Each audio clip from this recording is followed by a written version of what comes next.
first man was found? My daddy says that makes it a place where all people originated from. I'm from Africa, you from Africa, you African booty scratcher.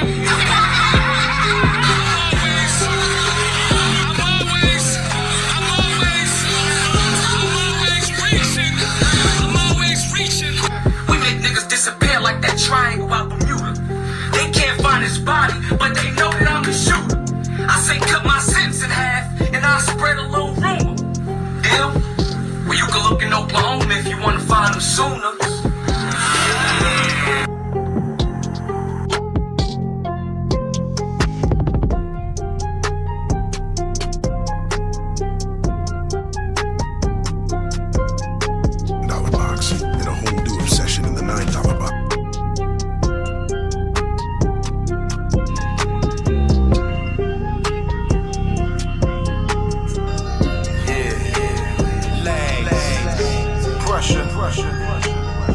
Chunky Marv, what up? Brownsville, nigga. Howie, the field, Barcelona.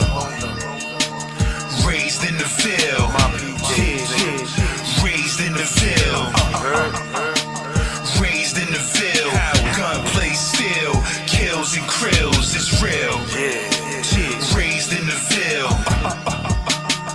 raised in the field, Barcelona.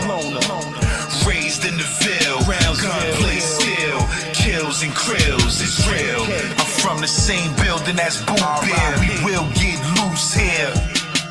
Ooh yeah. So used to rob cats, slave used to bark that. 15, this dream got chunky. I remember Pressure had the old school rugbies. I remember Duke used to chase out Amboy. Howard P's come through, get bland, boy. Man, boy, don't come through shining. Nah, baby. On camera, I slump you rhyming. Yes, sir. Consignment, you gets none. Bville, home of the big guns, known in my 6 slums. It's me. Most projects in America. B-Town, most violence in America. You heard? Yeah, what up, B-Smooth? What up, Young Murder? What up, Palm Mills, drugs in the burner? It's Lags. Raised in the field. Raised in the field. Raised in the field. Gunplay still, kills and krills, it's real. Raised in the field. Raised in the field. Raised in the field.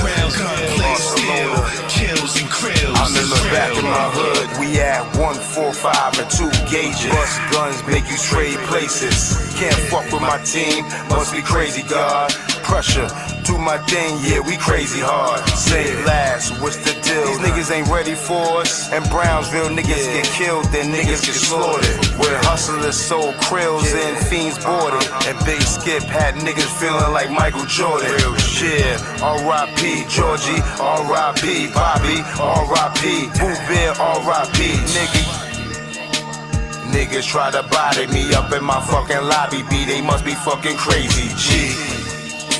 But that was in 93, 2012, I lost my nigga Flea. Pressure, Brownsville. Raised in the field. What up? Raised in the field. Real shit. Raised in the field. Gunplay still, kills and krills, it's real. Brownsville. Raised in the field. Raised in the field. Raised in the field. Gunplay still, kills and krills, it's real.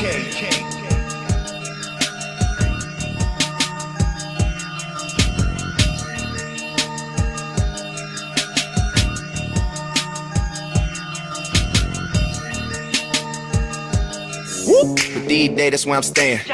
You can hear them.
beautiful and powerful Chicago, the city poets have sung about.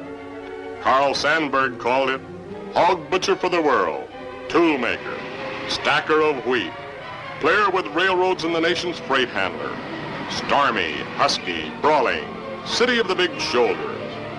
Her tall skyscrapers make her a jewel among the cities of the earth.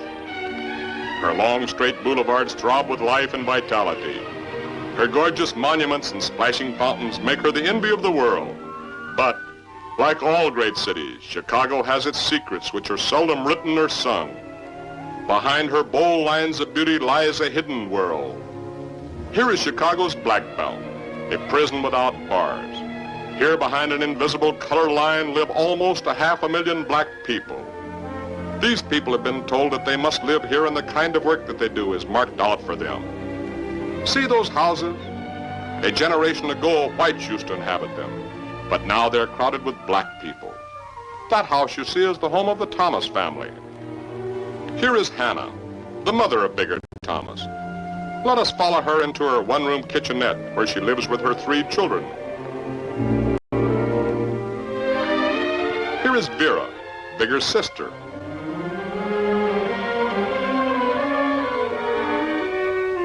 And that boy is Buddy, Bigger's brother. He is hunting for one of the rats that infest this tenement. And here is Bigger himself, reading and dreaming about machines and planes. He wanted to be an explorer, a flyer, all the things a young man wants to do. But he's black. And when you're black, it's better to keep your dreams locked in your heart. He has already been forced into the path of violent rebellion against his lot in life. Here is the portrait of Bigger's father, who was lynched in the South 12 years ago. The family fled to Chicago, and since then, Hannah struggled against great odds to raise her children. Oh, there's the rat that Buddy was looking for. Ma! Ma! Ma! What's the matter? It's that rat again. Oh, Lord. I'm scared. I'm scared. Don't let him bite you, Buddy. I'm scared. I'll get him this time. There he goes. There he goes. Buddy, shut the door. Don't let him out.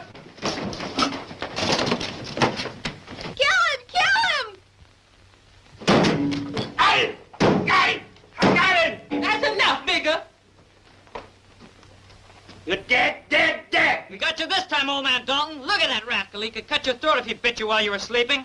He's over a foot long. Please take him out. Oh, don't be scary. He's dead now. Look at him! Stop it, Bigger. Bigger, you're the biggest fool I ever saw. What'd I do now? You done scared your sister almost to death. Boy, sometimes I'm sorry I ever birthed you. I didn't ask you to birth me. Maybe you ought to left me where I was. You shut your sassy mouth and throw that rat out of here. All right, buddy, you the undertaker. Okay, boss. Go away. One first-class funeral coming up.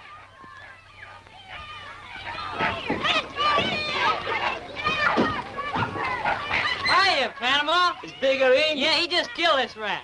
Man, I'm hungry, so don't tempt me with that rat.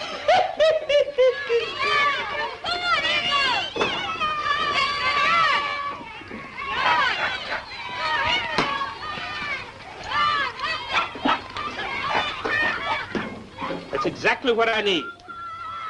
You better go and buy a gun, man. You can't make him. If other folks can make them, I can. Come on. Bigger's coming, Miss Emmett. Please sit down and rest yourself. Can I fix you a cup of coffee? No, thank you, Mrs. Thomas. Coffee bothers my heart, you know. Miss Emma, we just killed a rat. Big like that. See that blood? That's where Bigger killed him. We call him Old Man Dalton. But why did you call him Old Man Dalton, Buddy? 'Cause he is a rat.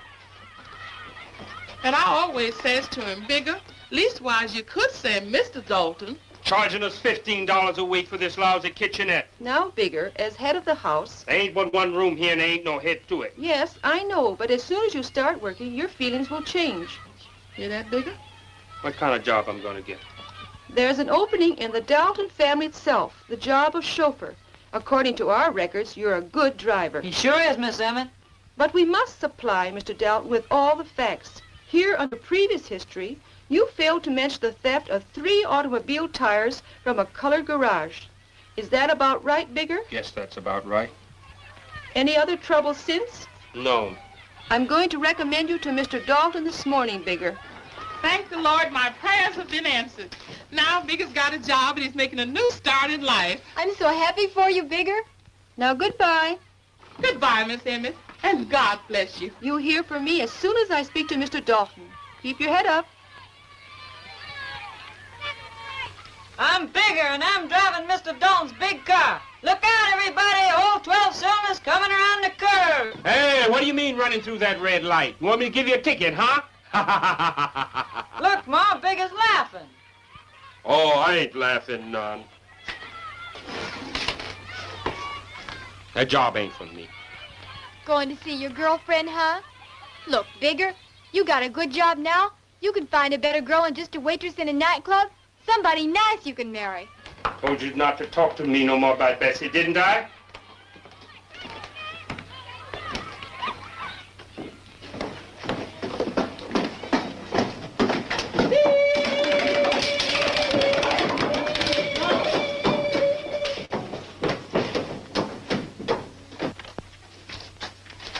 Say, where you been all this time? I've been waiting here for you for over an hour. Oh, Bigger, don't be angry with me, honey. You can congratulate me. What are you talking about? I'm gonna sing Bigger at last. Ernie's giving me a break. Oh, Ernie. I'm gonna sing tomorrow night for the first time. Your Bessie ain't a waitress no more, honey. Ernie says I got a lot of talent. Yeah, and you got a lot of other things he likes, too. Oh, Bigger, don't be jealous. You know I love you. Bigger, I'm so excited. Gee, I sing for people for the first time in my life. Look, we can do things now. We'll have money. Okay, but pretty soon we won't take any help from anybody, yeah? Bigger, what's the matter? Are you angry? We ought to be happy. Come on, honey. Let's have some fun. Let's see a movie. Can't today, I gotta go. See you later, huh?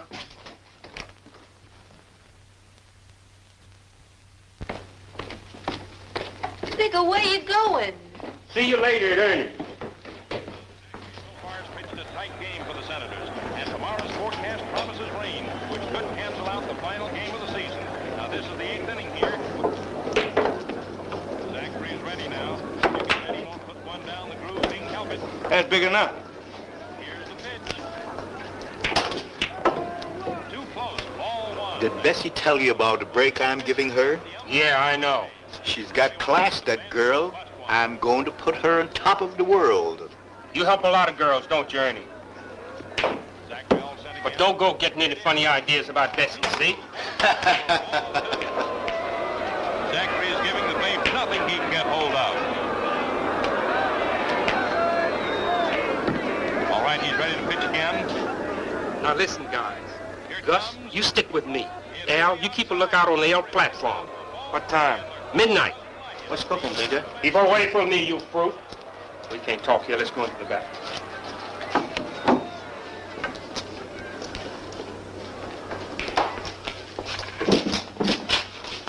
Panama, you be at the front door. Me and Gage will hit the joint quick. Bigger, that gun you made, will it shoot? I know. It'll take care of Bloom, all right. Maybe there's an alarm system. So what? When the cops come, we'll be 10 blocks away. Suppose the cops pinch one of us. Don't squeal, we'll take care of you. What are you punks up to? You're plotting something. Get out or I'll throw you out. You and who else? I don't like your sass. Go ahead, Ernie. I'll call the cops. What an ovation for our great guy. But not Oh, no, you won't. Why should it? Now, Bigger, we got a job to do. You're going to pay for that phone?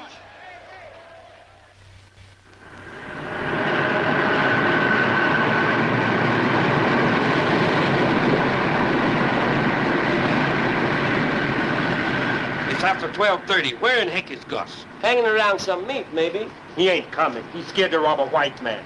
He makes us miss this job. I'll fix him, so help me. We still got time, Bigger. Don't be so nervous. Here comes Jack now.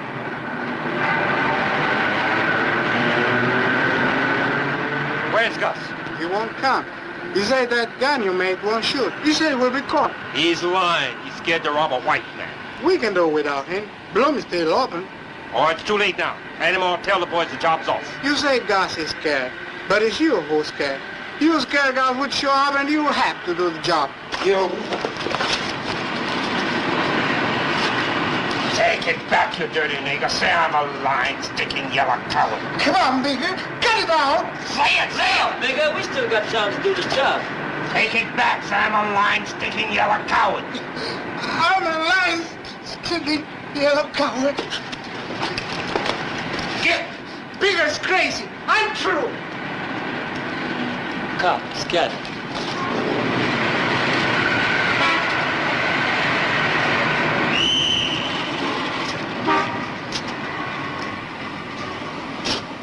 You ain't mad with me, is you, Bigger? Oh, leave me alone. I know how you feel. Me, I'm kind of glad we didn't do it. It was too late to make it. Don't jab me, Bigger. You beat up old Jack so we couldn't pull that jab. You're lying.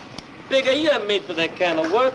You were scared, and I'm sure glad you were scared, because I was scared, too. You better smile when you say things like that to me. Say, I bought an all-night movies. I got 4 beds.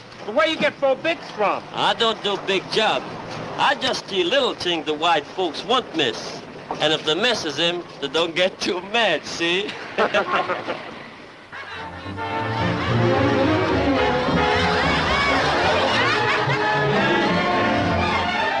in front. Hey, man, get out of the way. Get on, you.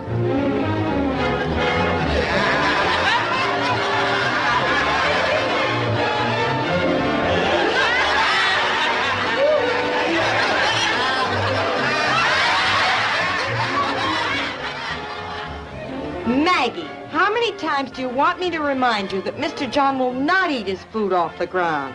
He wants it served on the table. Yes, ma'am, I forgot. Now be nice and sweet to Mr. John Percival. I'll be back in 2 minutes. Listen, you.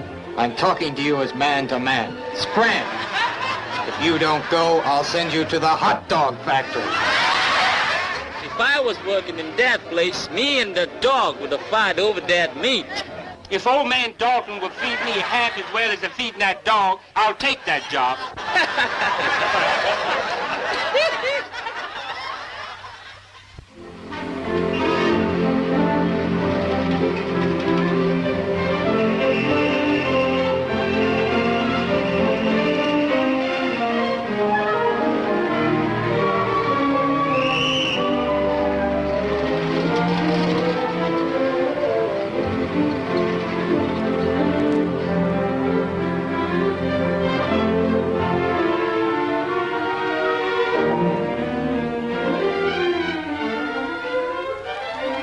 What do you want? They sent me to work here. Okay, but you don't live here. You go on by the back door.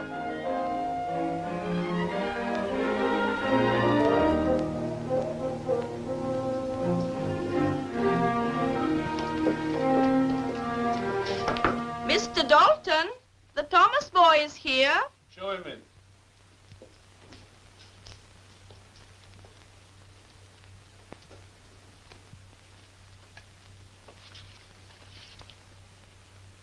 Helen, dear, this is the boy the relief sent. You've been highly recommended for the job. I hope you'll like it. Yes, sir. They say that you handle a car very well. Yes, sir. I think it would be wise to inject him into his new environment at once so that he'll feel confident. Very good, my dear. Do you wish to ask him anything? No, you interview him. I think I'll go to my room. Shall I ring for Peggy? No, I'll be all right.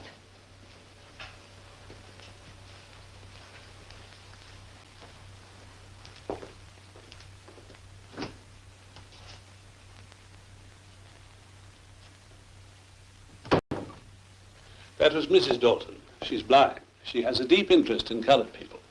Did you bring the paper?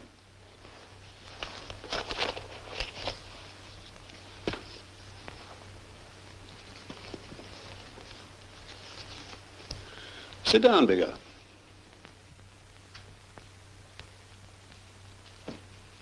Now, how about this stealing trouble? You wouldn't steal now, would you? Oh, no, sir. Well, I'm going to give you a chance, Bigger. The pay calls for $20 a week, which goes to your family. But I'm going to give you $5 extra for yourself. You'll have your clothes and your meals. and you'll have your own room up in the tower. How does that sound? Sounds fine, okay. And if you're worried about anything, then come and see me and we'll talk it over. Yes, sir. Oh, Peggy. Yes, Mr. Dalton? Bigger's going to drive for us. Show him his duties. Yes, Mr. Dalton. Bigger. Yes, sir. At 8:30, you'll drive my daughter out to the university and wait for her. Yes, sir. That's all for now. Come along, Bigger. Gee, that's some baby. You like cars, don't you? Yes, and the only thing I like better than one car is two cars, ma'am. Be careful. Mr. Dalton doesn't like speeding and such. Ma'am, you reckon I can try it out a little bit just to get used to it? Yes, but be sure and check the gas and oil. Always wear your uniform when you drive. Yes, sir. Be here at 8 to drive Miss Dalton. You're free till then. Yes, sir.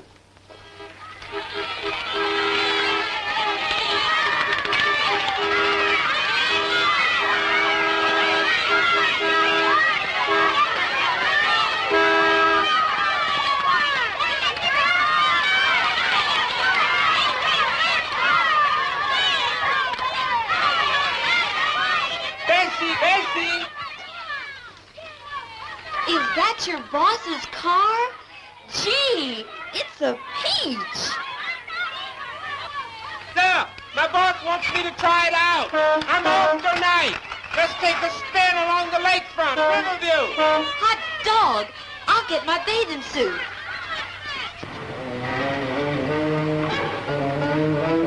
How am I doing?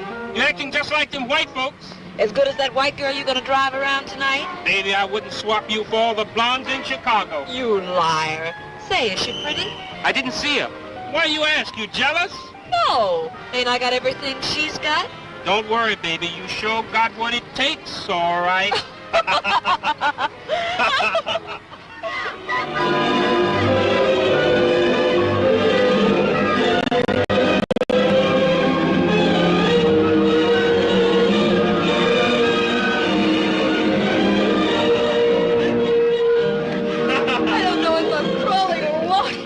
But we can't stop now. We just got started. We got to see everything. What about that roller coaster over there? Okay. But you gotta hold me if I get scared. Always like to hold you, baby. Sometimes you're up, sometimes you're down. It's just like life. And you never know when you're gonna be up or down. What you say?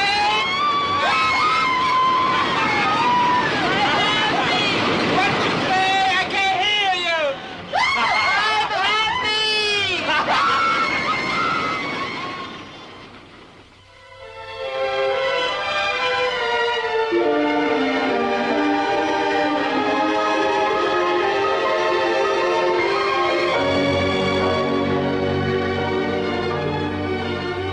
Gee, the water's wonderful. Come in with me, Bigger.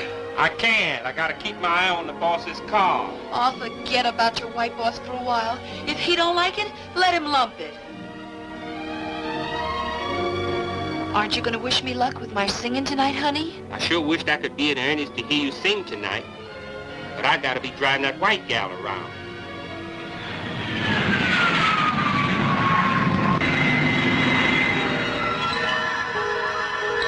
Look at that bird. That's what ought to be riding up there in the sky. But they don't want me to. What are you talking about? I don't want to be a chauffeur. I want to fly planes. Look at that guy sailing away into the sun, free as air. Aw, honey, don't be so bitter. You can't change the whole world. Isn't it enough that we're together and that we love each other? Take that frown off your face and kiss me.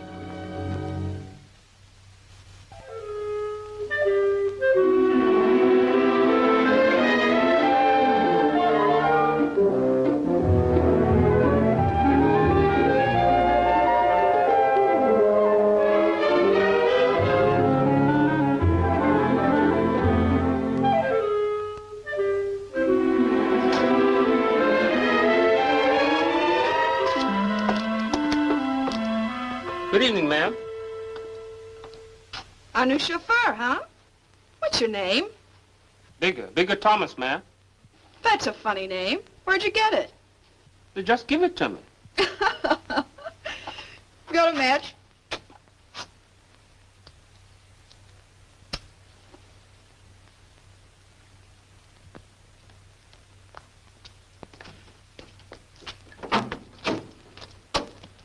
It's okay, Vigor.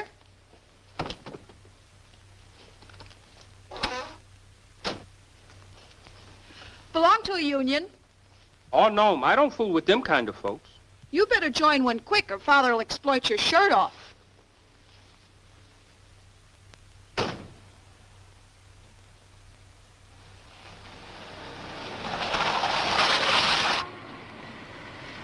You're not a tattletale, are you? No. Well, I'm not going to the university library. I'll tell you where to stop. And if anybody asks you, I went to school, see? Yes, sir. I think I can trust you. After all, I'm on your side. And so is this friend of mine I want you to meet tonight. But, ma'am, I don't want to meet anybody. Oh, don't be silly. You'll like Jan. He has all the answers to your problems. He's not like Mother and Dad doing missionary work. He fights for the colored people. Wait for me in this parking lot. I want to pick up Jan. I'll be back in a minute.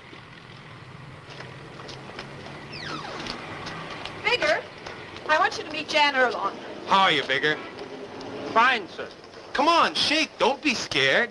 And don't call me sir. My name's Jan. Get in there, Bigger. I'm driving. It's all right. Say, Bigger, have you ever heard of a place called Ernie's out in the South Side? No, sir. Oh, they tell me they have bang-up floor shows over there. Good music, dancing, good drinks. Let's ask someone where it is. Oh, yes, sir, I know the place. It's at 63rd and South Park. Good.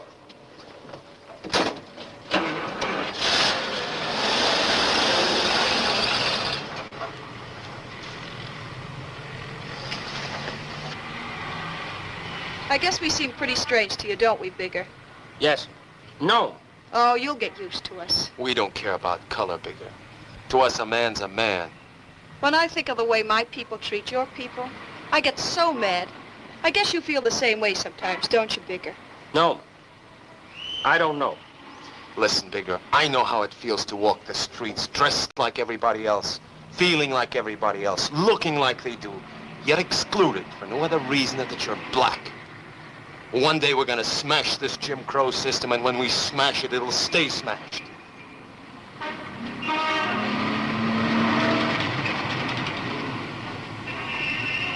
Good evening, ma'am. You're just in time. The fight will be over in a minute and the floor show starts. Aren't you coming in, Bigger? Gotta park the car, ma'am. Of course he's coming. He doesn't go in, I won't. He's perfectly welcome, ma'am. But, ma'am, the car. Oh, ma'am. Nobody's gonna hurt Manny's car. Come right in, Mr. Bigger. Good evening, General. That ain't no general, that's a field marshal. They all know you here, Bigger. Friends of yours? Some of them. Said you didn't even know the place. Table for 2 or free, sir. For 3. Very good, sir.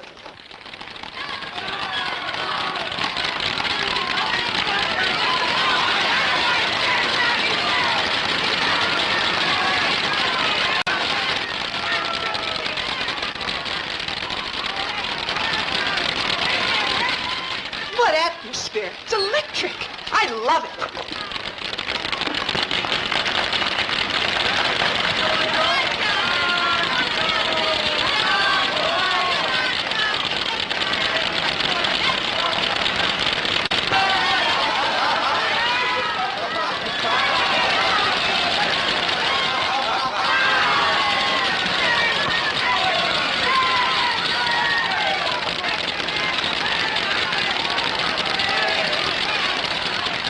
Bigger, to our friendship, and to that world we're going to win. Ladies and gentlemen, Ernest Palace now offers for your entertainment the second part of this evening's program.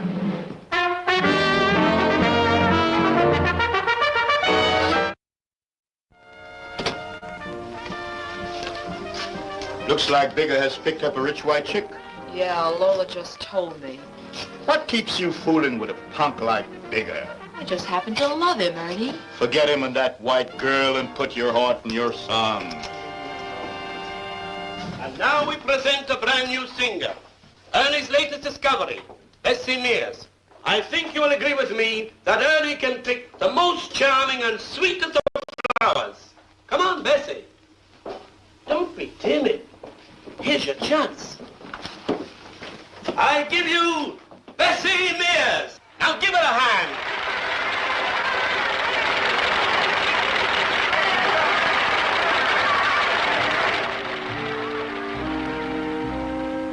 Ladies and gentlemen, I'd like to sing a little song for you. It's a new one I hope you're going to like. It's called The Dreaming Kind. Love me 'cause I'm lonely.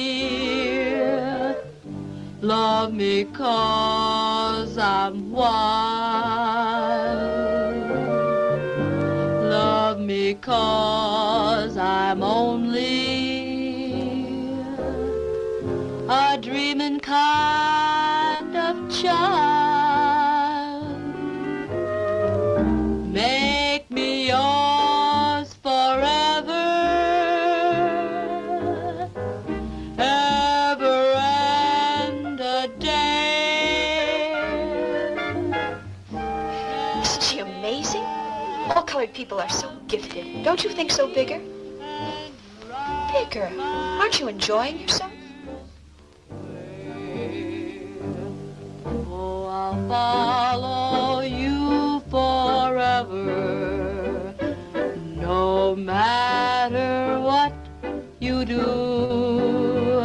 I'll shatter all my... Big, I know what you're thinking. You feel that whites only let colored people sing blues. But one day you'll be able to express yourself any way you want. Love me 'cause I'm aching. Put me here on trial. Please don't be forsaken. Why, she knows you, Bigger. Yeah, she's my girl. Is that why you didn't want to come here with us?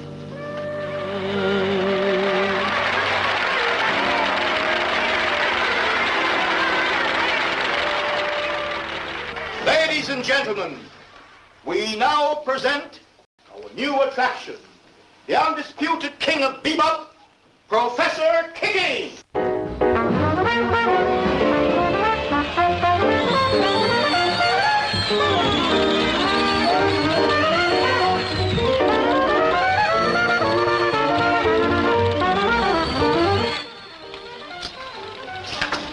Bigger sure played you a dirty trick, honey. To show up with his boss's daughter. And the very night you sang your song. Lola, I almost dropped dead right there in the middle of my act when I saw him sitting there holding hands with that white girl. Bessie, you really put it over.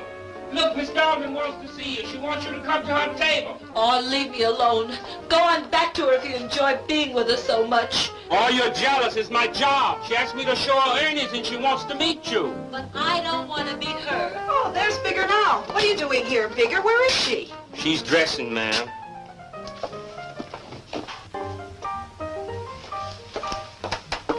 I couldn't wait any longer. I just had to tell you how much I like your singing. Here, let me give this to you.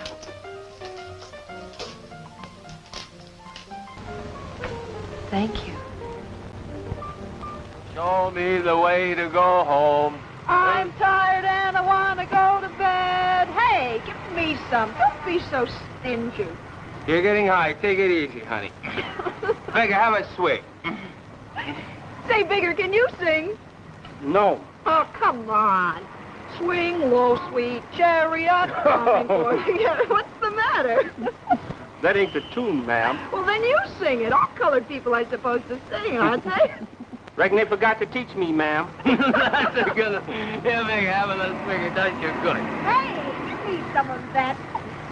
Hey, you're hitting the bottle pretty heavy, honey. Not any heavier than you.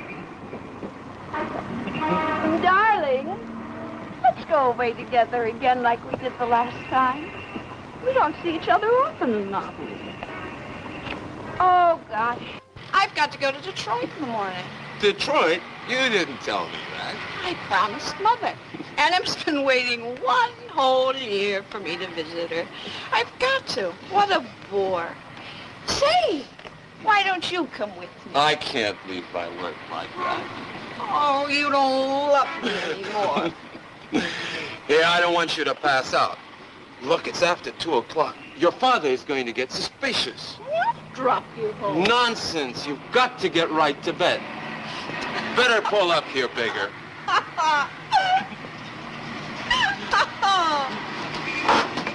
Good night, darling. I'll call you in the morning. It's been great meeting you, Bigger. Be sure and take Mary straight home, will you? Yes, sir. Oh, I forgot. Be sure and read these, will you? I'll explain them to him. I had a little drink about...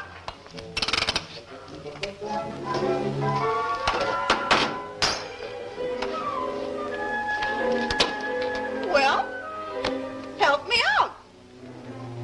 What's the matter? Scared?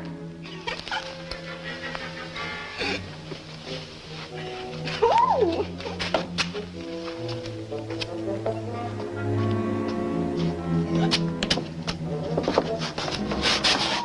You okay, Miss Dalton? I sure am drunk. I'll call Miss Peggy to help you. No. I don't want to see you like this. Take me up the back step. This ain't my job, Miss Dalton. Don't leave me alone.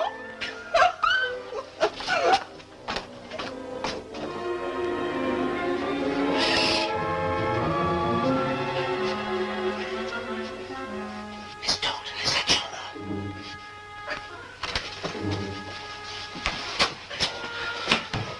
Try to stand up.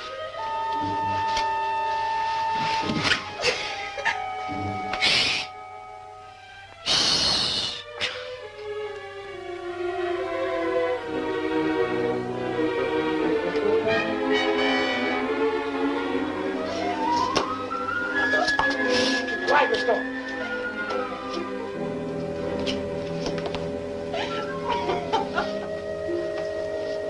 You okay, Miss Dalton? Your hair's like a little black wire. It's funny. Miss Dalton, go to bed. They find me here, they kill me. Don't leave me. I feel I'm dying. Oh, Bigger. Please help They'll kill me, they'll kill me. Please.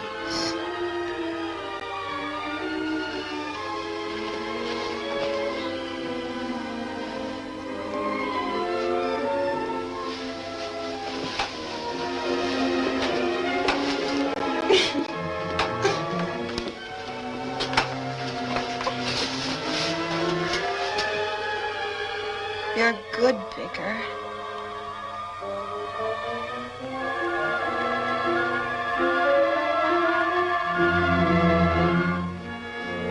Mary.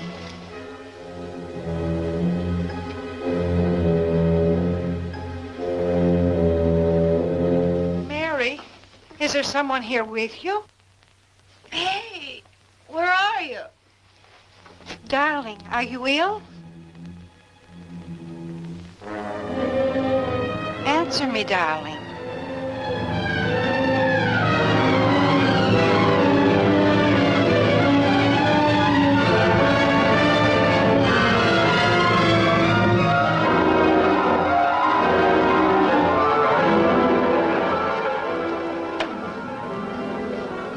You reek of liquor. You're drunk. My poor child.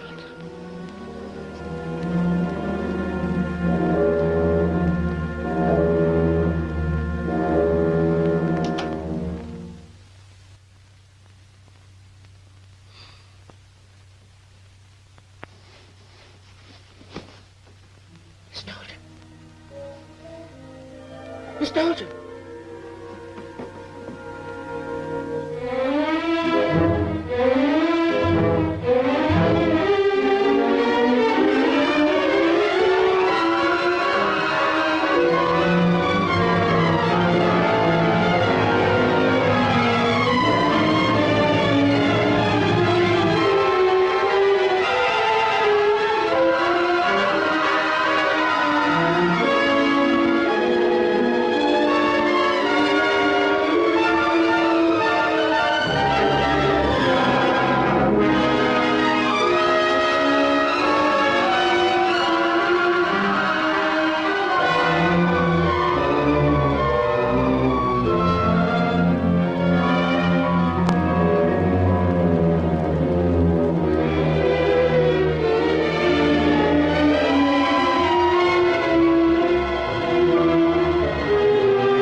Good morning, Miss Peggy.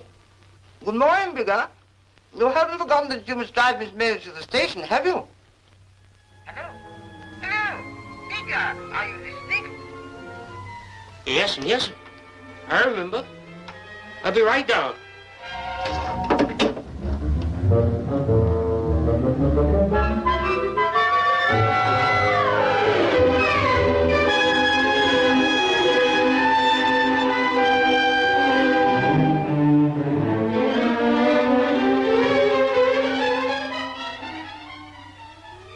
Oh, I forgot. I want you to read these, Bigger. I'll explain it to him.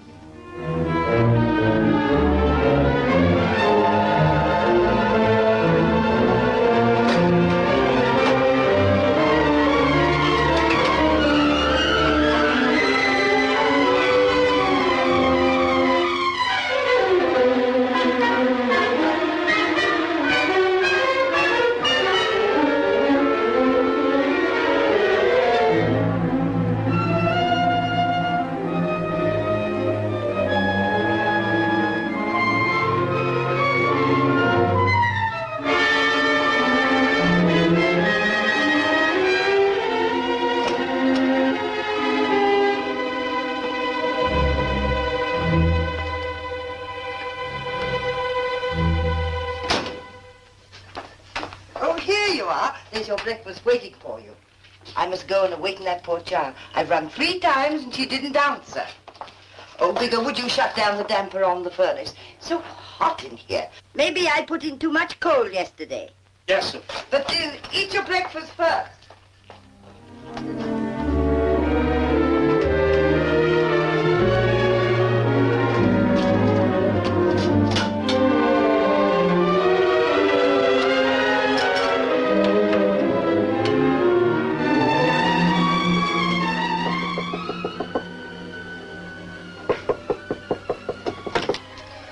Mrs. Dalton.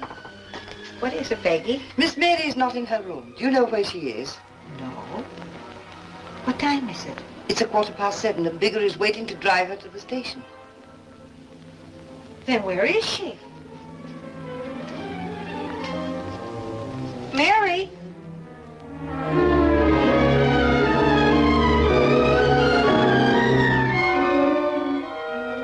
Mary? Oh, Peggy, go and see if she's in the library or the living room.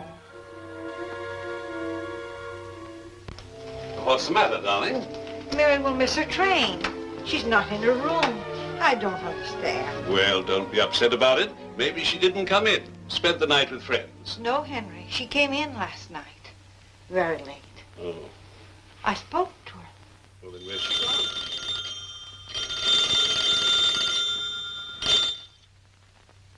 Yes? This is the Dalton's residence. Who's calling, please? Mr. Alone. Oh, just a moment, please. It's Mr. Alone. He wants to speak to Miss Mary. Tell him that she's not in. She's gone. I wish that fellow would stop phoning her. Perhaps Mary went directly to Detroit.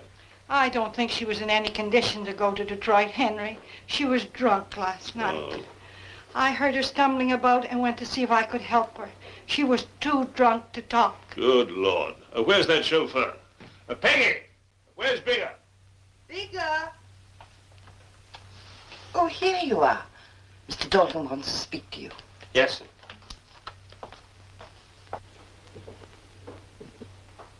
Good morning, Bigger. Good morning, sir. What time did you bring Miss Dalton home last night?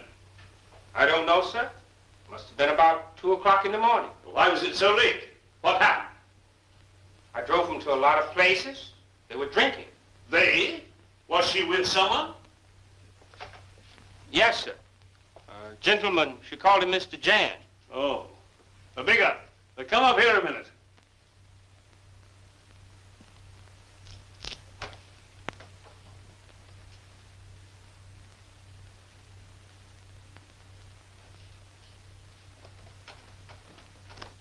Oh, dear. I'm so ashamed. Do we have to ask that colored boy about Mary's drinking? I forbade her to see that fellow again. Mary's such a little fool.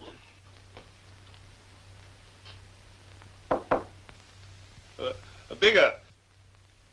Did that fellow Jan give Miss Dalton a lot of drink last night? Yes, sir. She passed out. Oh. Well, he took care of her, of course. Brought her home. Yes, sir. She couldn't walk. He brought her into the house? Yes, sir. He carried her in his arms. They went into the house. So he was here? I remember last night.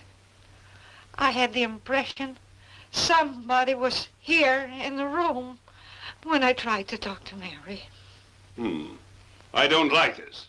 Where's Mary now? I'm going to call Britain. That's all, Bigger.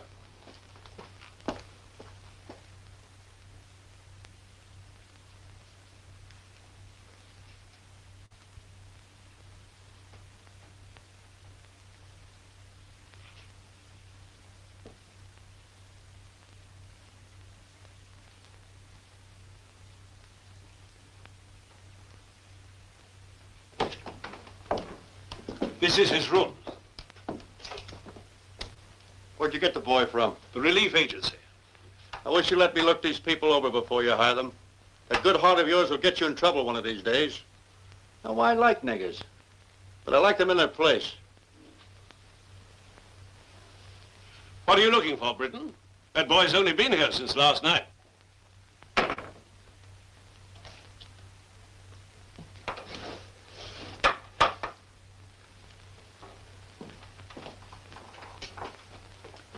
Well?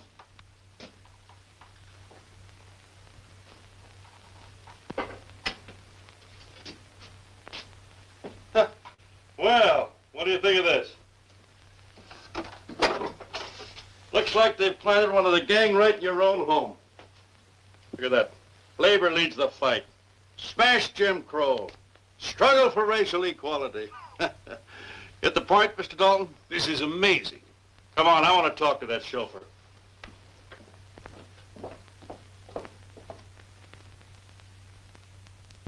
That child just won't leave those labor agitators and their crazy politics alone. I warned her I did. I told her she'd get into trouble. I bet they'll start questioning everybody now. Yes? Bigger, Mr. Britton wants to talk to you. See? Looks like you're first. Go ahead, Bigger. If it weren't for Miss Mary and her wild ways, this house would run like a clock. Come in. Come in, boy, come in. I want to talk to you. Are these yours? No, sir. Yes, sir. Where did you get them from? Handsome big nigger. Mr. Jan gave them to me. Oh, so you admit you're a member of his outfit, eh? No, sir, no, sir. I saw him last night for the first time in my life. He gave me them books. Stop it, Britton. What's this got to do with finding Mary? Maybe more than you think. Jan was the last person who saw your daughter. How do you know he didn't make her sign up with his outfit with blackmail in his mind? Or perhaps send you a ransom note? Good heavens, Britton, you're crazy. Leave that boy alone. He's okay. It isn't his fault if Alone forced those pamphlets on him. As you say, Mr. Dalton, he's okay with you. He's okay with me. Please, Mr. Dalton, I don't want to work here. I want to go home.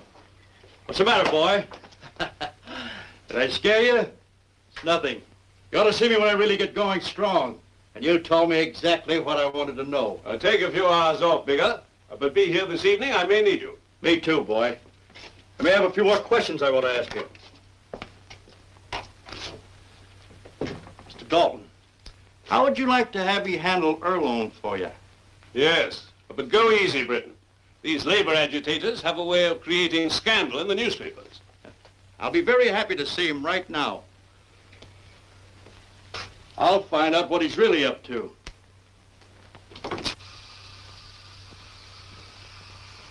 So you didn't see Miss Dalton last night, huh? No, I told you no. And you didn't give that nigger boy these stinking pamphlets last night? All right, I did. And I saw Mary last night. So what? You know why I didn't say so in the first place. I don't know a damn thing. Suppose you tell me. Her old man doesn't like me, and I didn't want to get her in trouble. What's all this about, anyway? I'll ask the questions, you answer them. Were you and Miss Dalton drunk last night? Oh, come on. We had a couple of drinks, but... You had to carry her upstairs to her room. I didn't carry her to her room. Erlone, you're a lousy liar.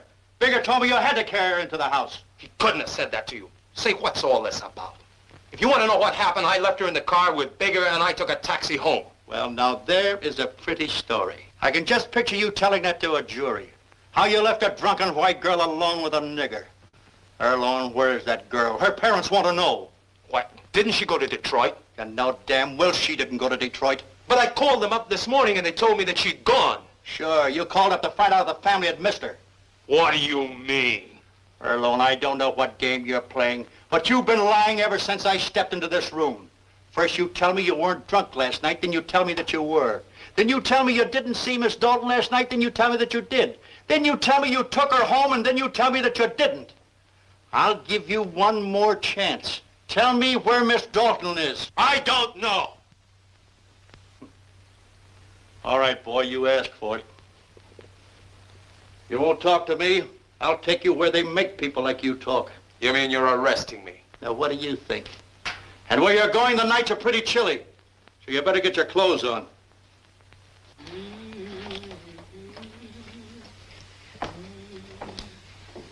What's the matter, Bigger? What you thinking about? About how we live and how they live. Leave them things to God, son. In his kingdom, all men are equal. Yeah, I know. But we don't live there. You seem worried about something, son. Don't you like your new job? Of course, I know it ain't what you've been dreaming about. But you just work hard. Something good will turn up. God always rewards those who wait. More ways, the kids. Bigger, it makes my heart glad to hear you ask about the family. This job's doing you a lot of good. Vera's gone to sewing class and Buddy's out selling his papers. That child sure has changed since you started working. Buddy ain't got no father, and he just worships the ground you walk on. Son, don't ever do nothing to make Buddy ashamed of you.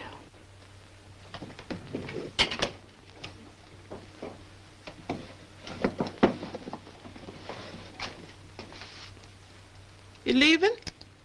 I thought you said you was free till tonight. I wanted to cook you something good. Oh, I understand. It's that Bessie again.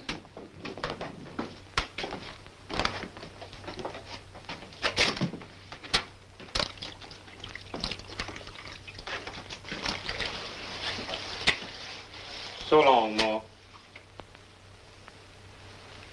Don't work too hard.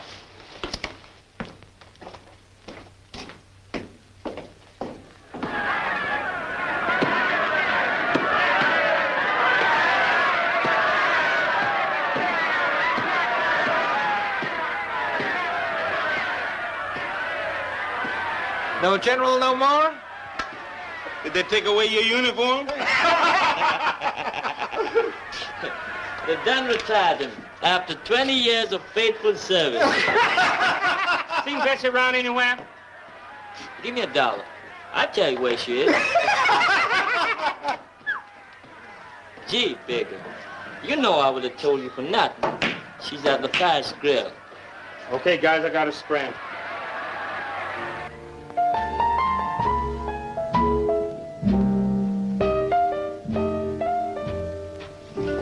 Gosh, Bess, but you're hard. Why don't you give Ernie a break? He gave you one. Look, Lola, stop running errands for Ernie. I'm only trying to help you, you dope. You want to keep singing, don't you? Then get wise and throw in the body. My boyfriend's got a job, and if Ernie gets fresh, I take a walk, see? It's your funeral, honey. Hi, Bigger. Hello, Bigger. Be seeing you, Bess. Gotta go.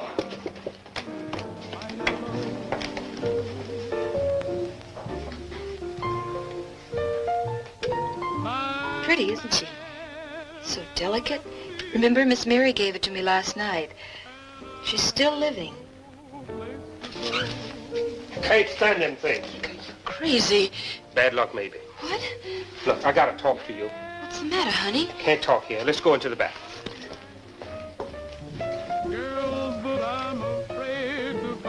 How could anyone be so cruel to such a delicate flower? Oh, yeah? You wouldn't hurt a flower, but you'd steal a dime off a dead man's eyes. Bigger, you haven't gotten yourself into a mess, have you? Listen, if I had to scram, would you come with me if I split the dough? 2 whiskeys.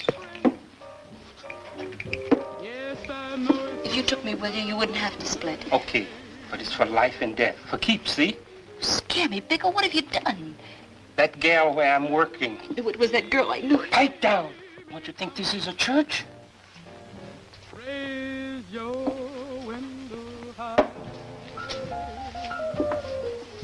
What about that girl?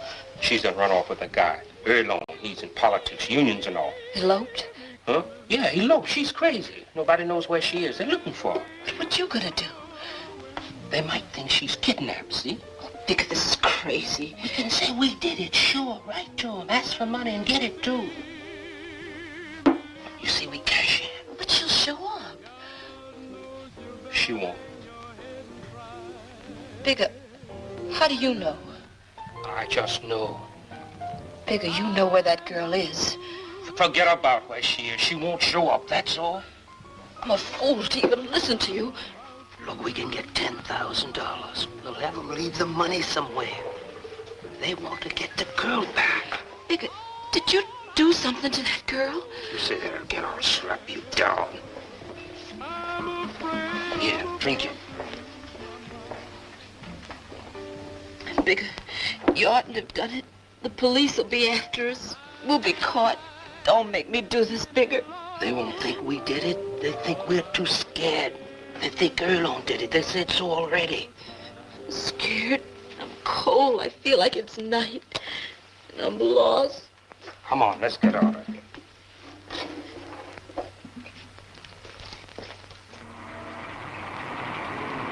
One, 2, 3. The third one, the one right across from the drugstore. You see? That's the building. But Bigger, I want you to be in that middle window on the top floor tomorrow night. They're going to throw the money out of the car right here. Understand? Come on, I'll show you.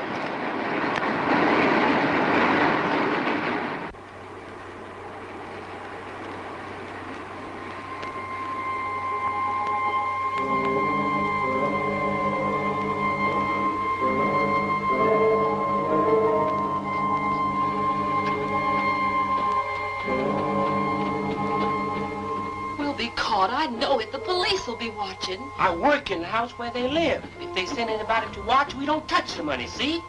Please, Bigger. I want you to be here tomorrow night. About 11 o'clock, a car come along blinking its lights. When you see that, blink 3 times with this. The letter's gonna tell them to throw a package out of the car. Get that package, cause the money's gonna be in it. Bigger, please. I don't want to die. Who's talking about dying? We'll get the money and go away somewhere. New York, Harlem, Canada, maybe.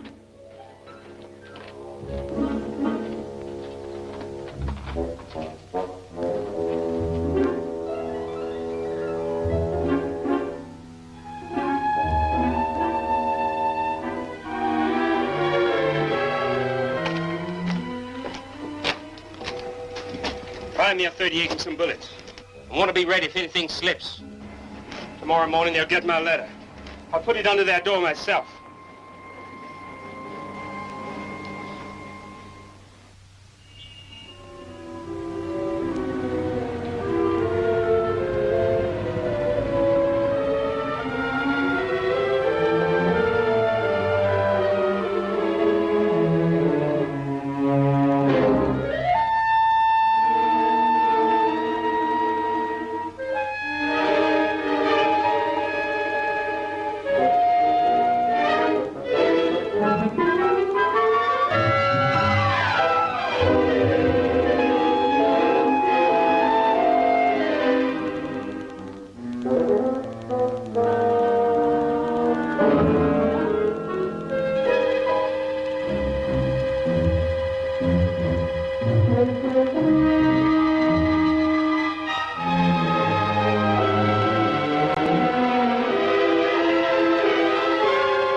Say, boy,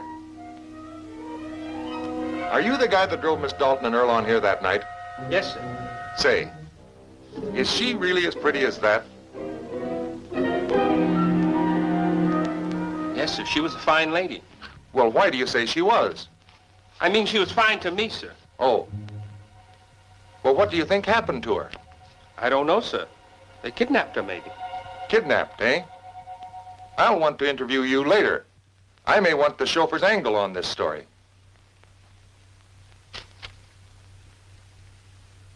Henry, is she alive? Yes, Ellen, she's alive.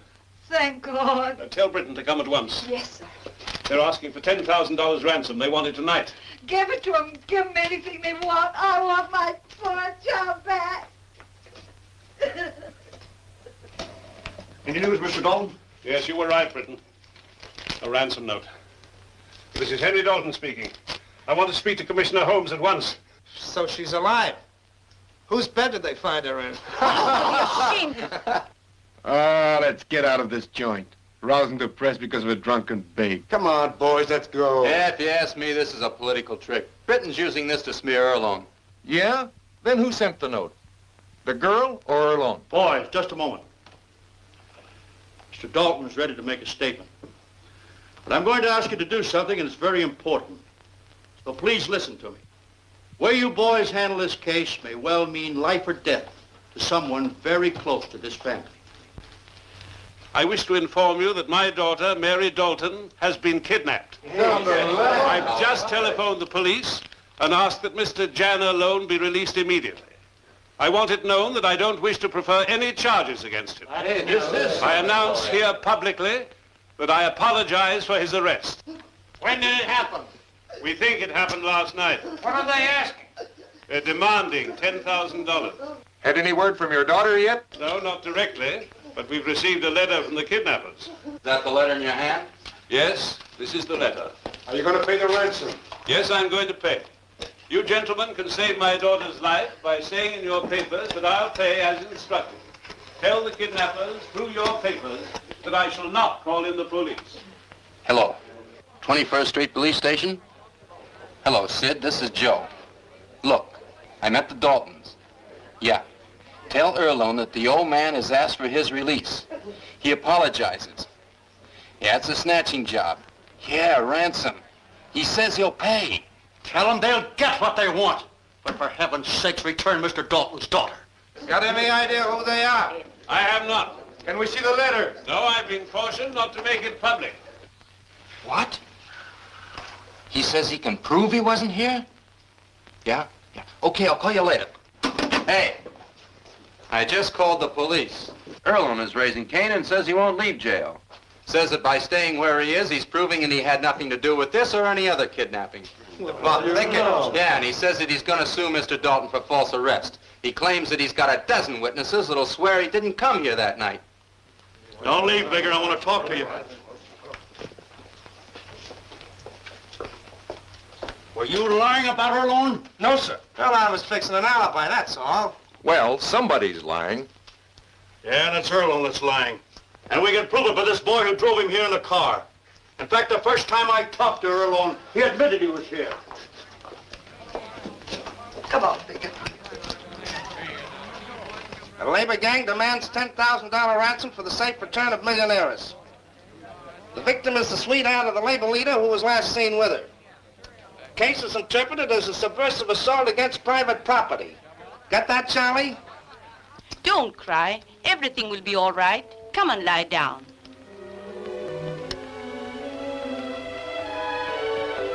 Got a phone in here? Yes, sir. Oh, thanks. Well, well, here's my old colored friend. You should have been a detective, my boy. You were right. Oh, shoot. It was kidnapping. Hot in here. Say, you don't think the old man would grudge me a little drink, do you? Looks like you could stand one yourself. Come on, sit down. And what do you think of all this excitement, my boy, huh?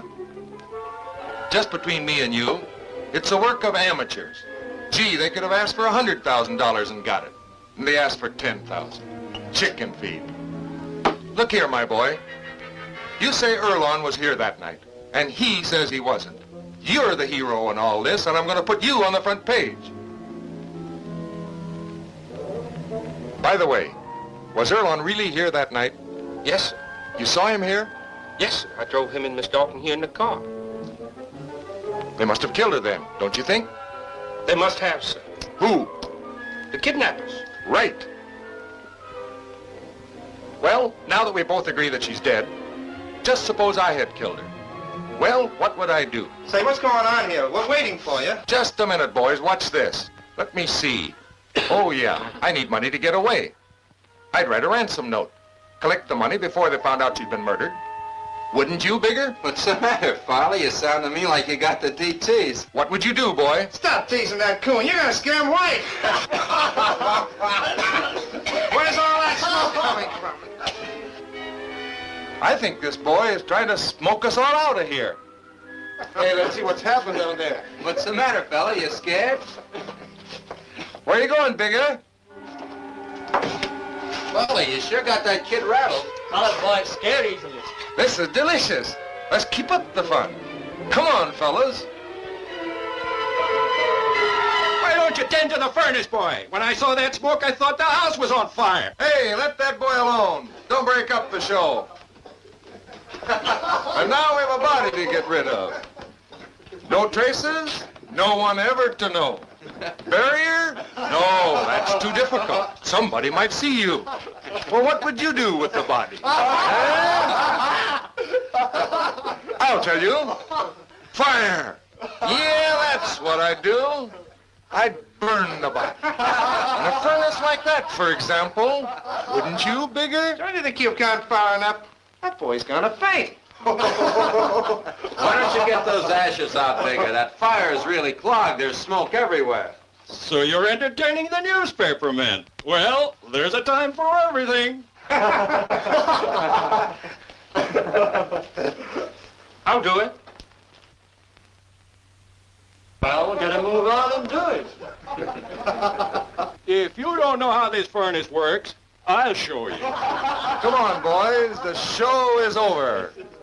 No hard feelings, Bigger. Come on, boys. Let's scram. Hey,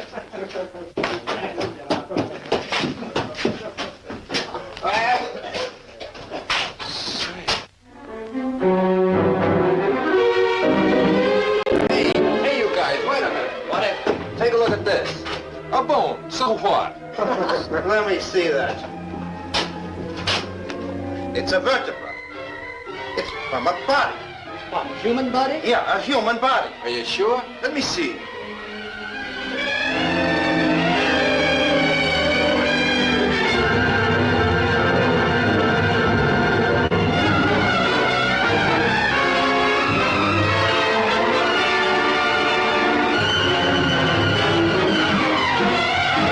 It's an earring. And a ring. My God, that's Miss Dalton's earring. Where's that boy? Looks like he's gone. But why did he do it? A dead white girl, the nigger runs. What do you think happened? Yeah, he's gone. We better get Britain. Sure played us for suckers. Jumping Jupiter. I see it all now. That colored boy knew we were looking for radicals, and he led us by the nose in every word he said. Oh, boy, were we stupid. Say, Britton, let me see that ransom note. I bet my bottom dollar that that nigger wrote this thing. Yeah, an old mastermind here was looking for Reds. Shut up, that's not funny. Give me Captain Summers. Guess he's colorblind. Captain Summers, this is Britton out at the Dalton home. Sent out a citywide search for Bigger Thomas. Here's his description. Negro, age 25.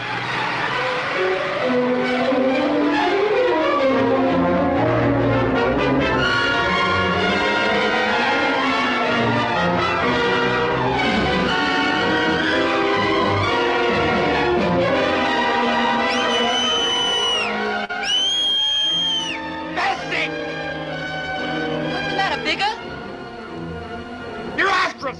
The police? Come on! Bring 2 blankets!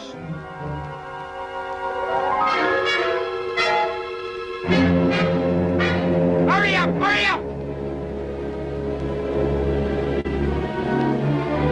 Got the gun? Yeah.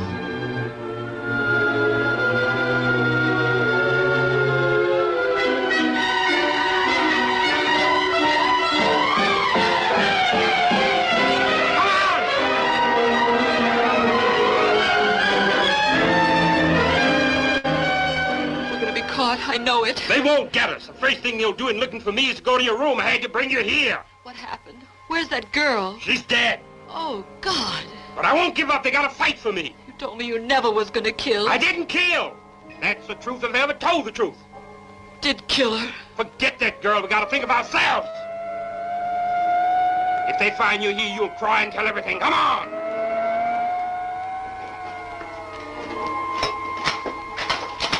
Give me the gun. Come on. Bigger, you crazy. This is the first place they'll look. They'll remember you said leave the ransom money here. Shut up. I know what I'm doing. I'm gonna hide here because they think I'm too scared to come here. I'm smarter than they are. Come on.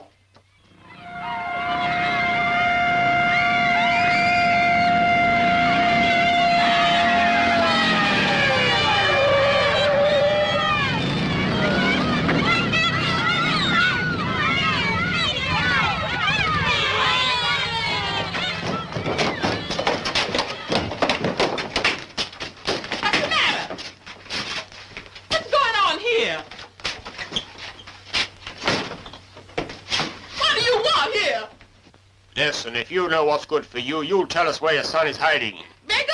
What do you want him for? He's working. He ain't in no trouble. Oh, yeah? We're looking for him in every block of this city. He raped and killed a white girl where he works. No! No! Bigger didn't do no terrible thing like that. He wouldn't do that to his poor old ma. Bigger didn't kill nobody. Don't say that about my brother. I'll kill you. I'll kill you. Take it easy, son.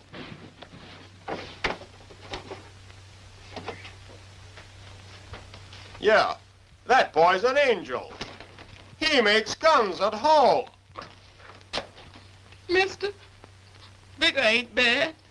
'Twas the people he runs around with that led him wrong. If you know where your son is and don't tell, you're guilty of murder, too. If I knew where he was, I'd never tell the likes of you. It's that girl that got him in trouble. What girl? Bessie Mears. She's a singer. You know where she lives? In the... Shut your mouth, Vera. These men are no friends of ours. Okay, we'll find them. We always do. Don't cry, Ma. No matter what happens, we gotta keep our family together. Get ready, children. We have an appointment with God. We're going to church. You're going back home. That guy up there is wanted for rape and murder. Go on, go back home and don't get mixed up in anything like this. Go on.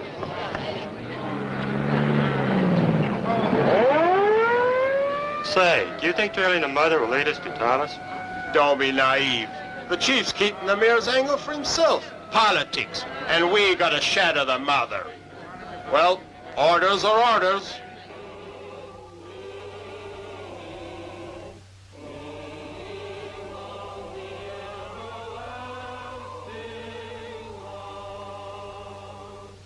What a fellowship, what a joy divine, leading on the everlasting line. What a blessedness, what a peace of mind, leading on the everlasting line.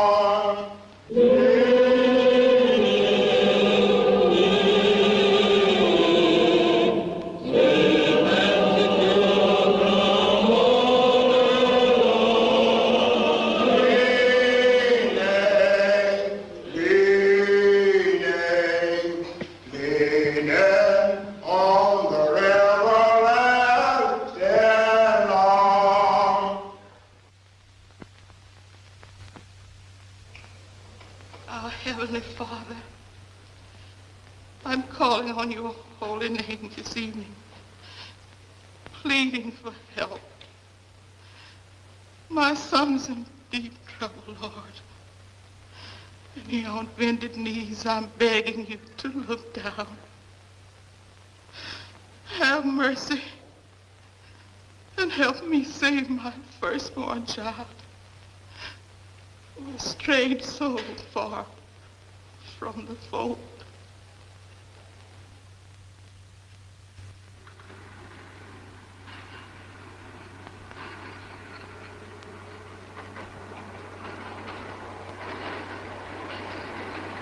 The sun won't shine for us anymore. Oh, come on and eat.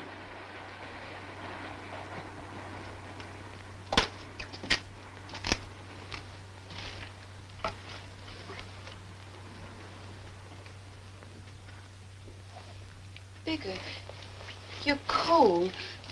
You're shaking. Oh, it's nothing, but this white shirt makes me a target. Let me buy you a sweater. No, too dangerous.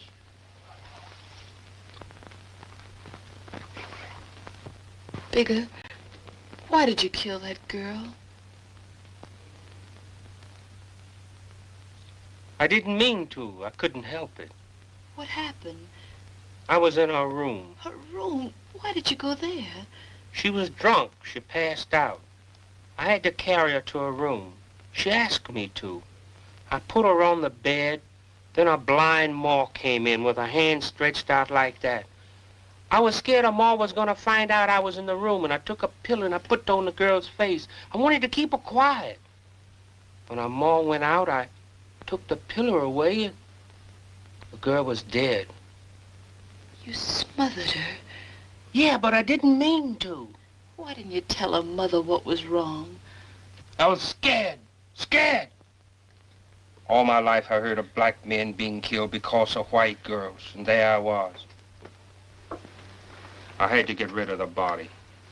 I took her downstairs in the basement and put her in the furnace and burn her up. Bigger, they'll say you raped her. They say all black men do that, so it don't make no difference if I did or I didn't.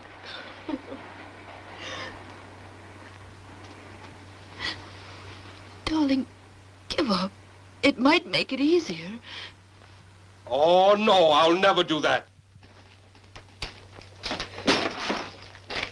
I shouldn't have brought you here. What are you gonna do with me? I don't know.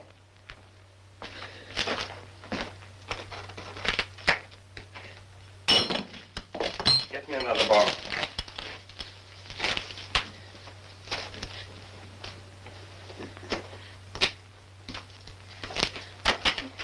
When you go inside that drugstore, make sure nobody's there.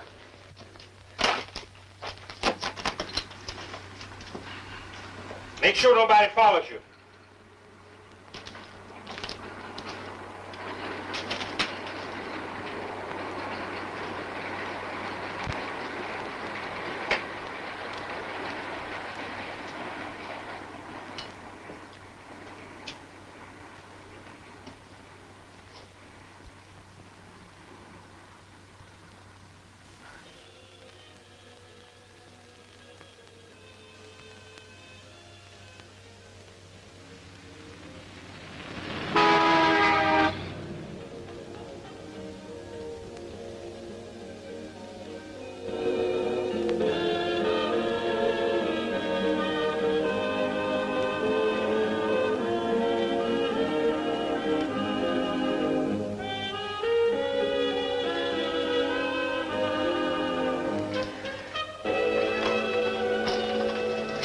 Good evening, miss.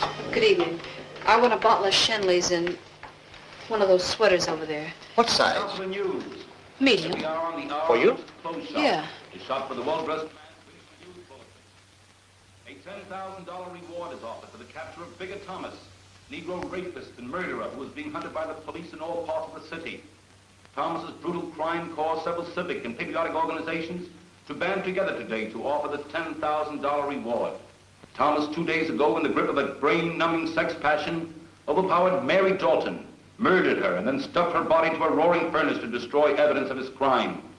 It has been disclosed that Mary Dalton had been beheaded before her... If I knew where he was, I'd sure hand him over to the police. And I refuse the reward. Conceived and executed. So proof of... Is this what you wanted? Yeah. How much is it? $8. That's why this atrocious and sadistic murder. A huge cordon of police has been thrown about the south side, the area where Bigger Thomas was last seen. It is believed that the $10,000 reward will ensure the Negro's capture before many hours have elapsed. In all the world, there's no finer cigarette than Lucky Strike. And to give you this finer cigarette, Lucky's pay more.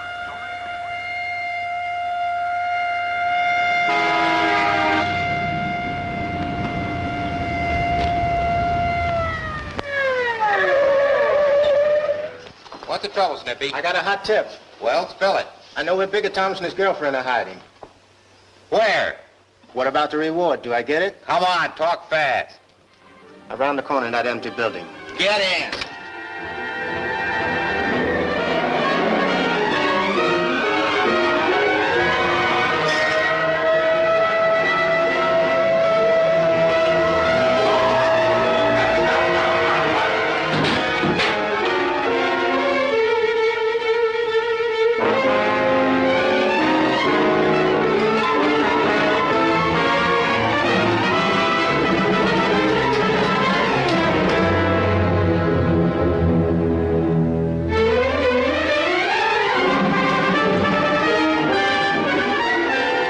Like our lovebirds have flown the coop. They sure played you a dirty trick, Snippy. I see a white shirt, it must be him.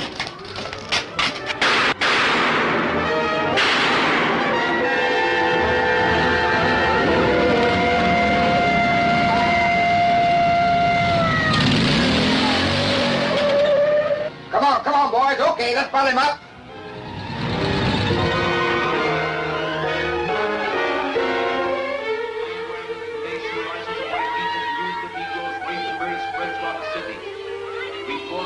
Several Negro men were mobbed and severely beaten in various parts of the north and west sides today. A special news item has just come in. The police have just located the abandoned tenement where Bigger Thomas and his girl had been hiding. When last seen, Bigger Thomas was fleeing alone. Therefore, it is believed that the girl escaped before the arrival of the police, abandoning the killer to his fate. Police reinforcements being withdrawn from other parts of the city and rushed to the south side manhunt.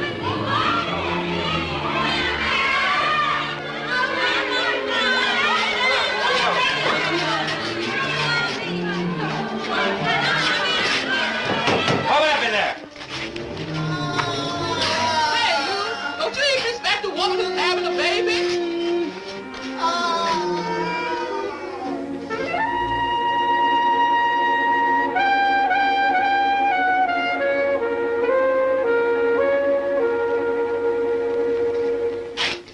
That nigger ain't in there. You people, get going. Listen, because one black man's a murderer, does that make us all guilty? Beat it. And this was supposed to be my day off.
From the top of the tank.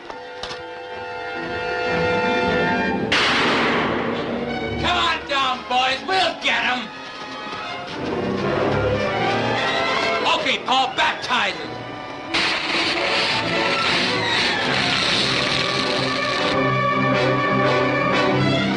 Don't waste one of them niggas. Shoot him. Sit up there. I'm running this. Let the law help you.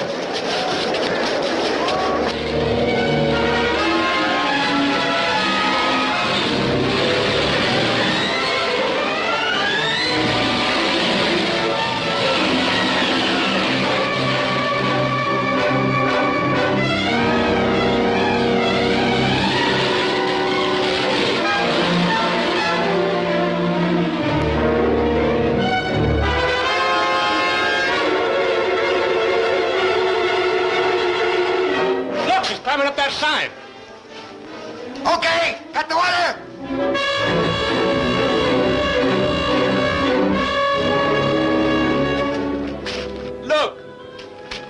Look at him. Hold your fire, boys. He's trapped up there and I want him alive. Come on down, Thomas. You'll catch a death of cold up there. Well, he's a dead duck now. There'll be a hot time in the old town tonight. Down south where I come from, we don't waste time trying a nigger. We just lynch them. Yeah, and we're spending $250,000 to try him in a fine building like that. Yeah, and who's paying for it? You and me, and all of us will pay. You and me.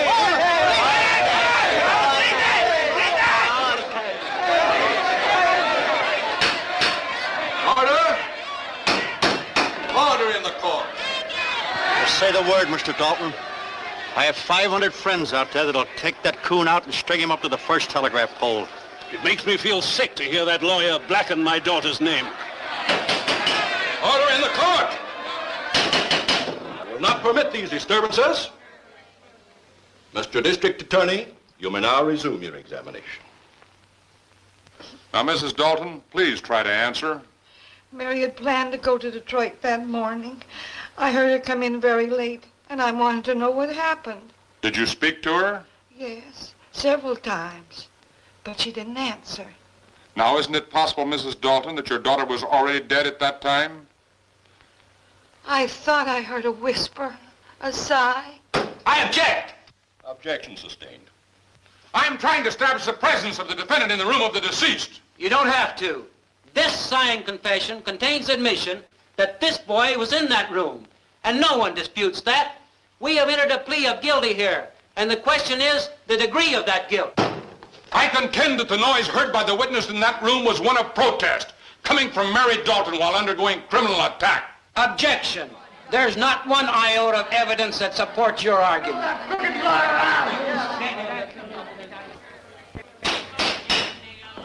Counsel for the defense is right. That contention is not contained in the indictment. Your witness, sir.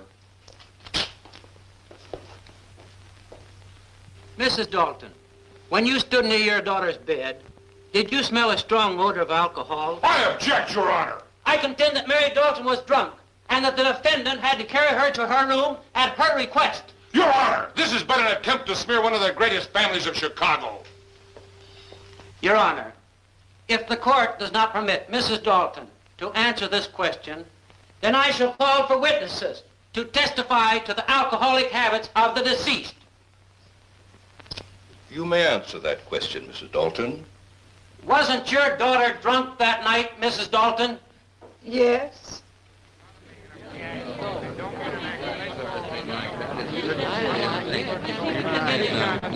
All right, get back. Get back there, get back. What's up in there, pal? They just got done with Miss Dalton. Now they're gonna grill that nigger lover Earlone. Got to be a good show. Let's go in. Get back, come on, get back. Mr. Earlone, you mean to sit there and tell this court that of your own free will, not obeying the dictates of anyone, no coercion or order of any group or party, you mean to tell us that you're defending this murderer when he killed the girl you loved and tried to make you die for his crime? Yes, I say just that. And moreover, I've asked my good friend Mr. Max to come here and defend him without payment. Now I've heard everything. Lead, kindly light, thy kingdom come.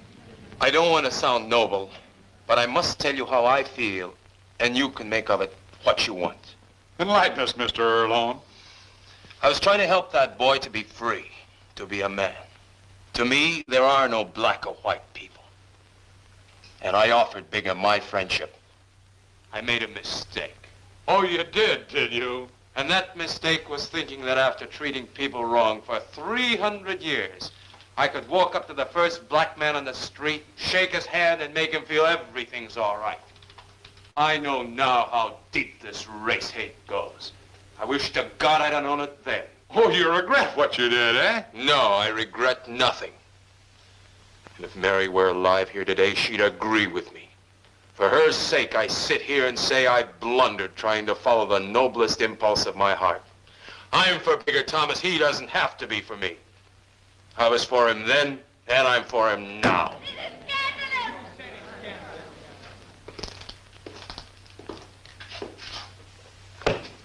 These pamphlets you gave Bigger Thomas that night, they advocate racial equality, don't they? Yes, the kind of a society I believe in, there are no black or white people. Oh, so you approve of nigger men having relations with white women, eh? And perhaps you encourage Thomas to have intimacies with Mary Dalton. This is beyond the range of decency. How decent, sir, is murder? Mr. Earlone is not on trial here. The deceased brought this witness into contact with the defendant. The defendant was influenced by this witness.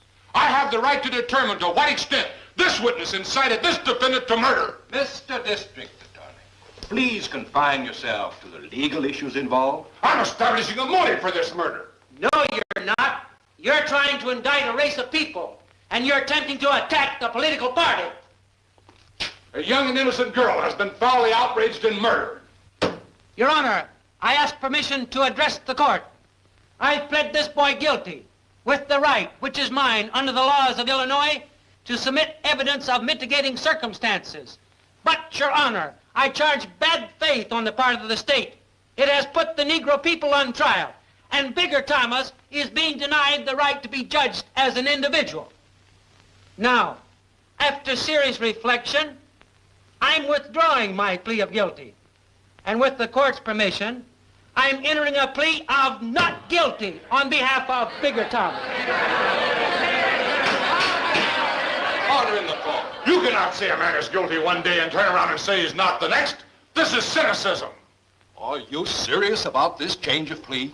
I am, Your Honor, I've no other choice. The plea cannot be changed. The state has accepted a plea of guilty. That is a question for the court to decide. There's no precedent in the history of our courts for such a change of plea.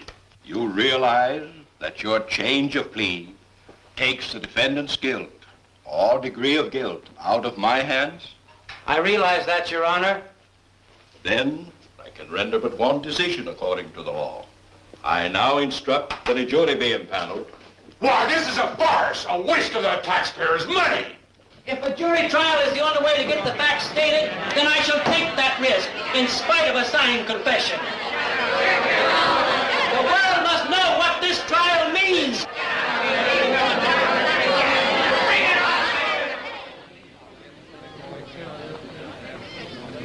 Excuse me. Can I talk to you, sir? And who are you? I'm a friend of Bigger Thomas. Is there anything I can do to help him? You know where Bessie Mears is? The police can't locate her. Ernie had me looking for her, but I can't find hide nor hair of her. She must have skipped town. That's the queerest thing about the whole case. That gal just disappeared into thin air. I wonder where she is. By the way, what does Thomas say about her? He doesn't even want to talk about her. If you hear anything of her, give me a ring. Thank you, sir. Say, Bud, do you remember where Bigger and his girl were hiding? Yeah, it's in an empty building on Indiana. That's what they say in the papers. That's good. Always read the papers, son. Look, I want to nose around there tonight. I want you to go with me. If we find anything, there's $10 for you. What are you cooking up, mastermind? I have a crazy hunch. I want to play it. Son, there's only one road to salvation. You just have to get down on your knees and tell God everything with an humble heart. And he'll hear you. Promise me you'll pray, son. I'll be all right, Ma. Bigger, if you say so, I'll kill 4 or 5 of them for you. Take it easy, buddy. You got to be a man now and no crying. I ain't crying. Nobody will ever see me cry. Max will save Bigger, Mrs. Thomas. He'll convince the jury and make them see how this thing happened.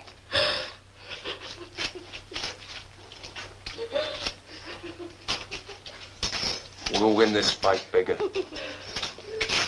I don't want to fight anymore, Mr. Jan. They're gonna kill me. I know it. Leave me alone. Listen, Bigger, when you killed that girl I loved, I felt like that mob outside. I wanted to kill you, too. But deep down inside, I knew it wouldn't solve anything. It would have only meant for more hate and killing between blacks and whites.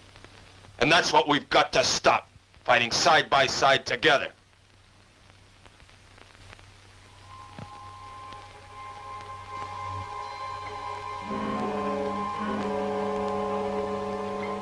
Well, no trace of Bessie Mears, Panama. It didn't pan out. Heck, I must be crazy. Ought to change my brand, maybe. Changing your brand wouldn't help, boss. Them cops went over every inch of this place. We ain't gonna find nothing.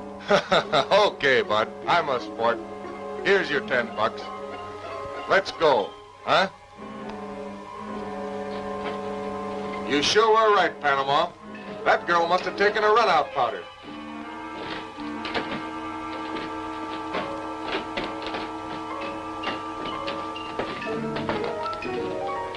Say. Yeah? You know where any of our folks are living? Don't know, boss. Don't know.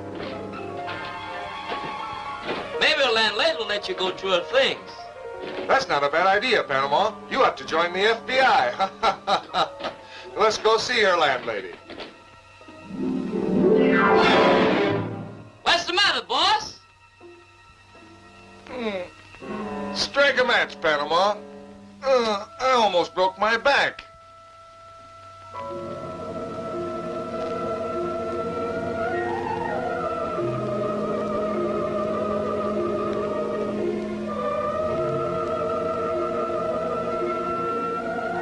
Help me out of here.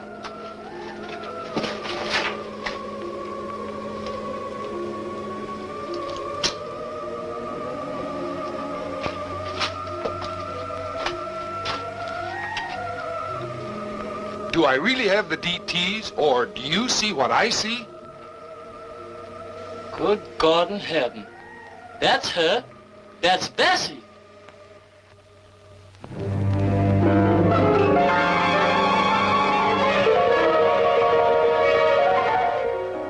So that's what happened to her.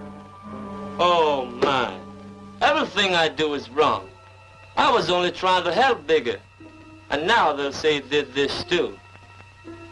Miss Mears, I can see why they never found you. They were looking in cellars and closets, and you were floating above their heads.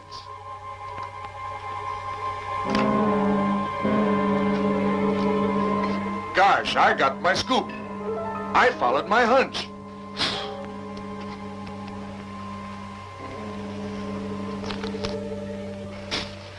Come on, Panama. We need a drink. We need 2 drinks.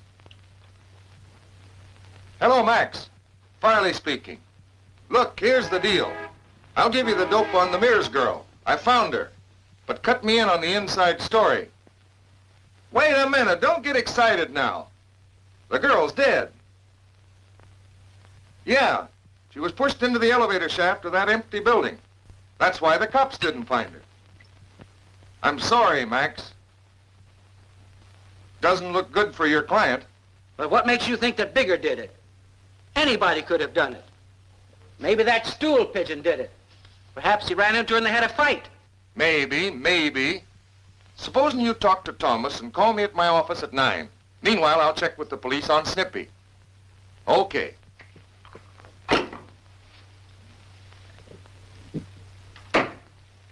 So long, Bud. I'm off to work. Some story. Thanks. I'll remember you as long as the grass grows. Who killed Bessie Mears? I did. I was waiting for this to come, Mr. Max. Good God, boy. Yes, I did it. It wasn't hard killing Bess after didn't kill that white girl. But Bigger, why didn't you tell me? We're facing a jury trial, and you pled not guilty. Mr. Max, you know they ain't gonna kill me for killing Bessie. They're gonna kill me for killing that white girl. Now you know it all. You know the truth. Bigger, how can I help you now? You don't have to help me, Mr. Max. Go home. Now you can hate me like the others. I don't hate you, but Bessie loved you. How could you kill her like that? What happened? I was hiding out with Bessie in that empty building. I was tired. I was cold. I hadn't slept in 2 days. I sent Bessie down to buy a bottle of whiskey.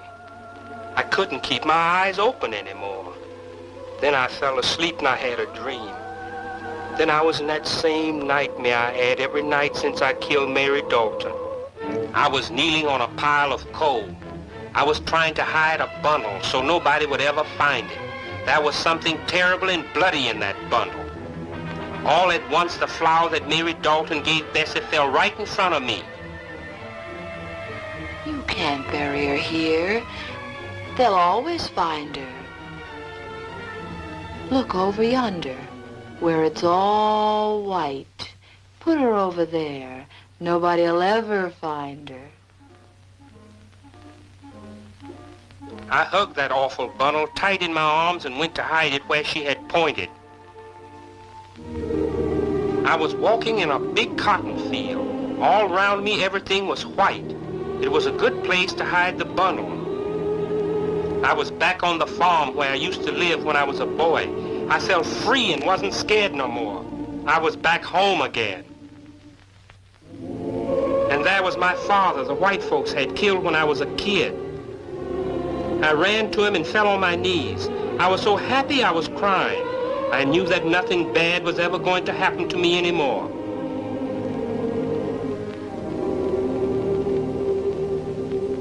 All at once I felt that it wasn't my father who was holding my hand. I looked up and there was Mr. Britton. He had found the bundle and was laughing at me. No!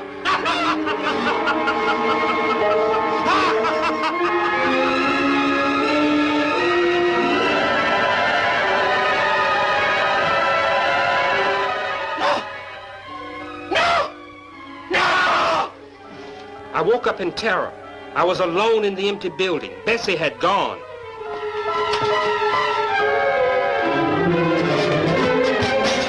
Bessie!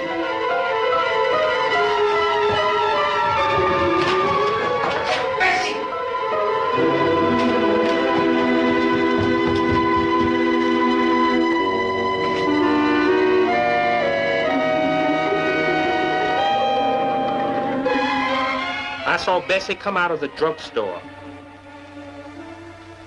Then I saw that stool pigeon Snippy come from a doorway and stare at the building in which I was hiding. I understood what was happening. Bessie had got scared and snitched on me just like she had betrayed me in my dream. Maybe the cops would get me, but I had to pay all for what she had done.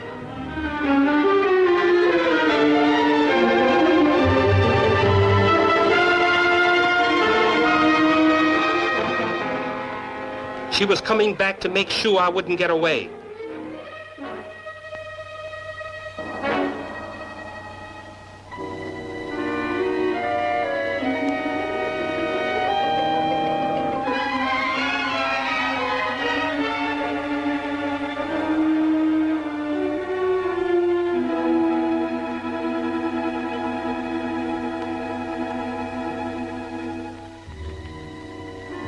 What's the matter, Bigger? I'm gonna kill you. Bigger. Bigger. Bigger. Bigger.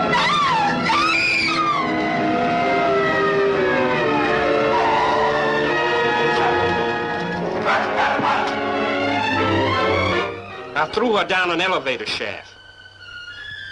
I headed for the fire escape. I had killed Bessie and had cut loose from everything.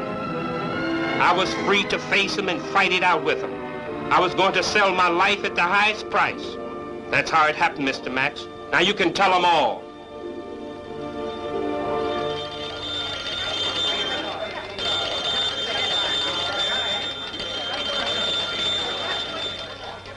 Hello? Polly, it's for you. Thanks, Curly. Hello? Oh, hello, Max. Well, what's the dope?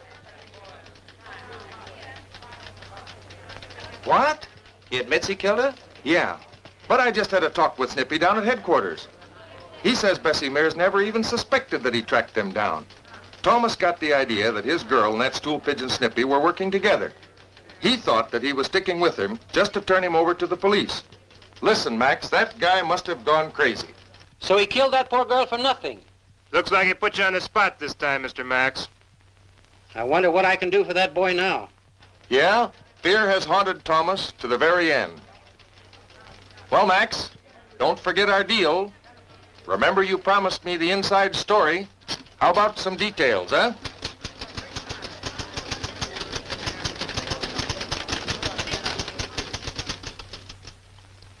So she didn't snitch on me. She stuck to me. She was true. Mr. Max, I'm gonna die. Okay. But I hope what happened to me won't happen to another black boy. No, Bigger. I'm going on with your case. I'll do all I can. It ain't no use, Mr. Max. They're gonna kill me. But I'm glad I got to know you before I go. I didn't know there was people in the world like you. Goodbye, Bigger. I'm going to keep on fighting so that Negroes can live without fear. I won't be crying none when they take me to that chair, but I'll be feeling inside me like I was crying. Mr. Max, tell tell Jan hello. All right, Bigger. Goodbye. So long, Mr. Max.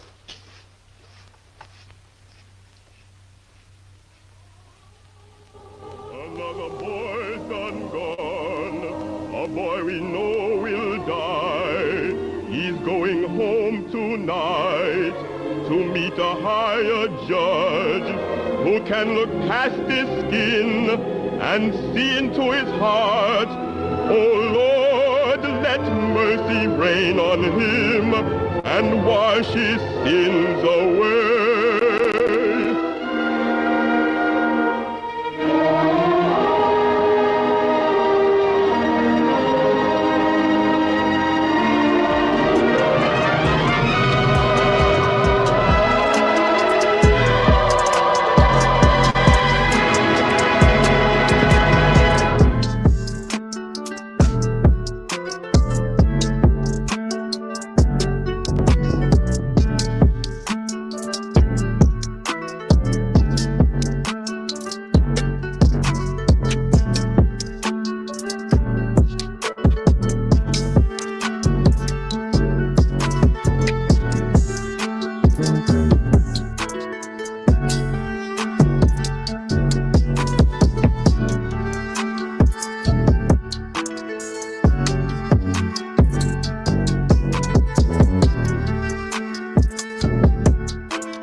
What it do, what it do, what it do. It's your host, V Knows the Most. Back for another classic for this ghetto reaction on the Native Son. Shout out to Milestone Thoughts, hit the mall, everything he bought. And Sharice the illest. Sharice the realest, one of the illest. Sliding through, tapping in.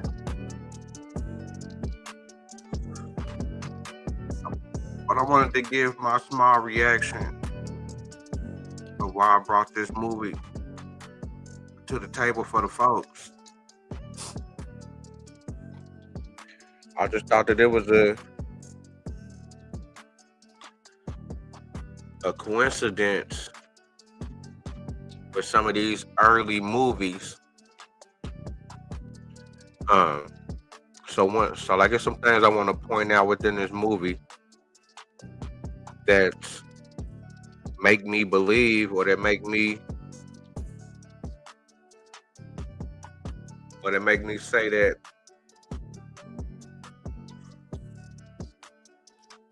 the black people is native to America, or some black people is native to America. Not all the blacks that's in America,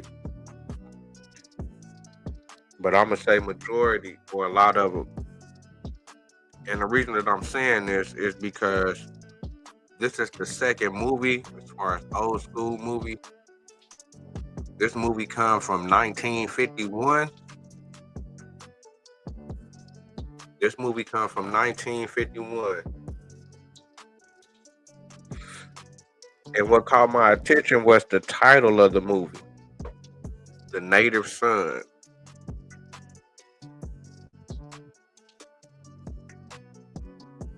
The Native Son. Caught the title. I'm like, hold on. The Native Son. Is this an Indian movie? They talking about native. But then when I look at the movie, I say, damn, hold on. This right here is this right here is a black movie about a black American. And but they using the word native. Now the reason I'm bringing this up also, so with the first movie that I did, let me see if I can bring this up. So with the author or the director or the person that came up with this movie is a black man. You know what I'm saying? It's a black man, Richard Wright. It's a black man named Richard Wright. Now, the reason that I'm saying that is because he's one of the first, black people to put a movie together. You know what I'm saying? It wasn't a lot. But what I'm going to do is go to one of the first, or go to the first one that made a movie, or the first black person that made a movie right after. Right after that KKK movie came out. Just like I said, I had already did a reaction on it, but I just want to go to this one part on her. That I thought that was very interesting within the movie, where he's saying that, that they not immigrants. You know what I'm saying? It kind of like saying,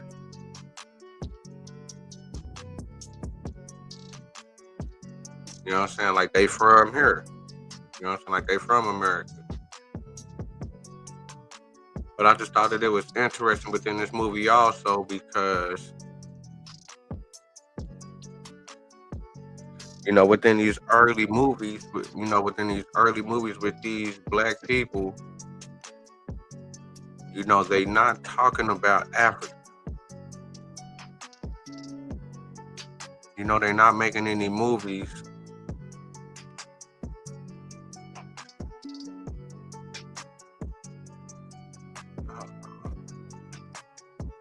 they're not making any movies back then depicting themselves as Africans and said, oh, well, this is the Africans or something like that. He's saying native. Now, hold on, I'm supposed to bring this other movie and I'm going to show this part. And I'm just wondering, why are these authors making or insinuating, I mean, to me, they saying that they American. They not saying that they African. They saying they native. Or they saying they American. So when I play this little part right here within this first movie, within our gates, and this is at the end, this is what he gonna say now. This is the first black person to make a movie right after the KKK. And this is what he say at the end. As this is a silent film.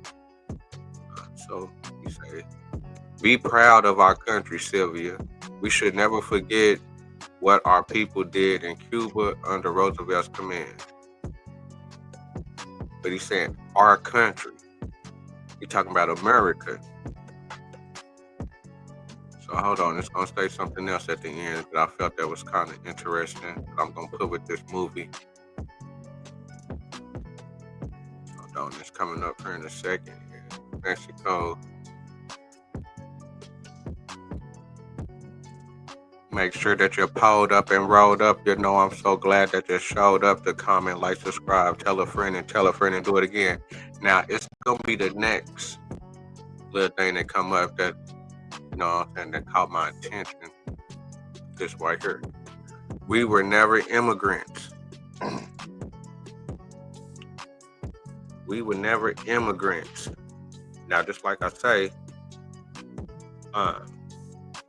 this is the first movie, right? This is the first black movie in America. Within our gates, right after the KKK movie, right? And just like I say, within that movie, you really don't see them pushing no African type line. It's an American, just like within this movie right here, you say, well, be proud of our country. We were never immigrants. So I thought little situations like that was definitely interesting when I'm seeing that from some of the first black directors or some of the first black, people that kind of do movies. So then when it comes to this right here, the Native Son, I'm like, hold on, why is this another black man that's making a movie saying native? Why is it not? Why isn't he putting the emphasis on being different from the white people? By saying, hold on, but I'm at, like an African, like what they push now. But he pushing native, and some things that I thought that was kind of interesting within this movie. With this native title is that the man's name is Bigger, which is really the N-word, nigga, but they calling him Bigger through the whole movie. So I thought that was very interesting for the main character to be called Bigger, which we know is nigga, and the movie is Native Son. I thought that was very interesting. Another thing that I thought that was interesting within this movie was the picture of his father. Hold on.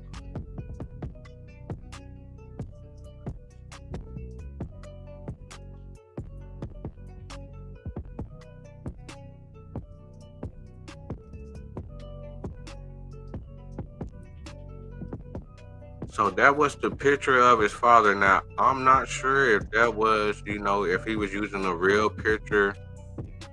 Like I say, this is 1951. I'm not sure if he's using a real picture of his real father, or is this just an actor? But I found, the picture of his father to say that, native boy, but he is a black man in America, and his father really don't look like somebody what they would say is from West Africa.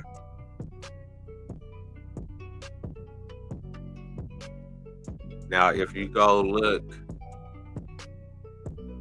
at a little bit of the background of the author, or not the author, but the black man that came up with the movie, Mr. Wright, you see that he coming from Louisiana, and he coming from down there in that area. So I thought that was interesting for him to come with this movie, and this be a depiction of a black man's father, which he say that he was in the cotton fields in the South, and this is his father. But this is a black man, and it's called The Native Son. So that's another thing that I thought that was interesting about this movie, about, you know, connecting black with Native American. Now, another thing that I want to get to is another thing within the movie was when the mother was praying. When the mother was praying, you know, her son that got in trouble. You know, she done went to the church.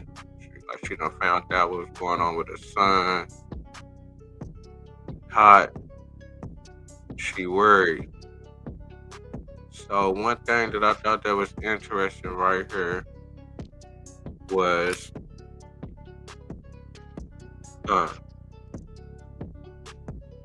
how long have the black woman been praying like this? This is 1951. This is 1951. Now, I know that everybody got different stories, different parts of America and different situations, but it just made me think how long they been praying in this type of style.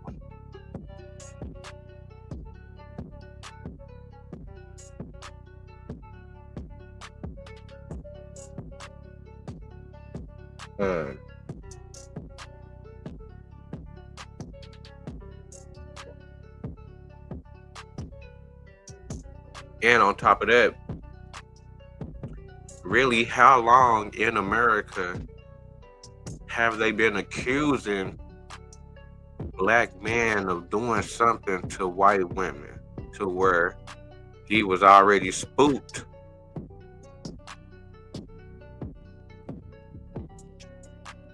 You know, was that a major thing going back then? And then on top of that, how long have there been? That's something I'm going to try to dig into, just to look at the psyche. You know, just to kind of look at the psyche. Another thing that I want to bring up is, like I say with the title of the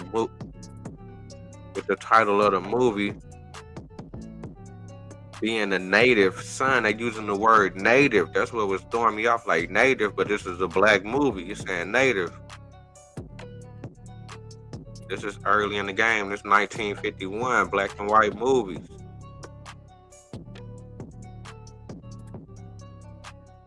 And he not pushing Africa. So it made me think, you know, when I did the build,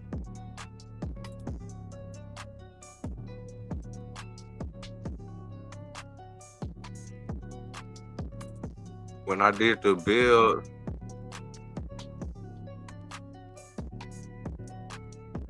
know, when they talking about,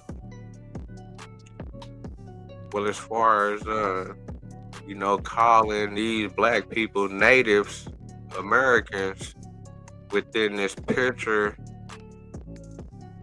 on Tom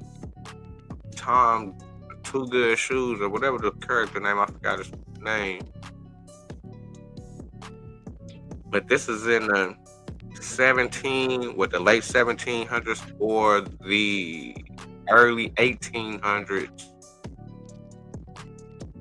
And my question with this also, because this is going back with the movie also, but my question with this image is, because they say that, that the whites and the people's been over here for what, since the 1400s and shit like that. So whenever they making these depictions in the 17 and the 1800s, that's 300,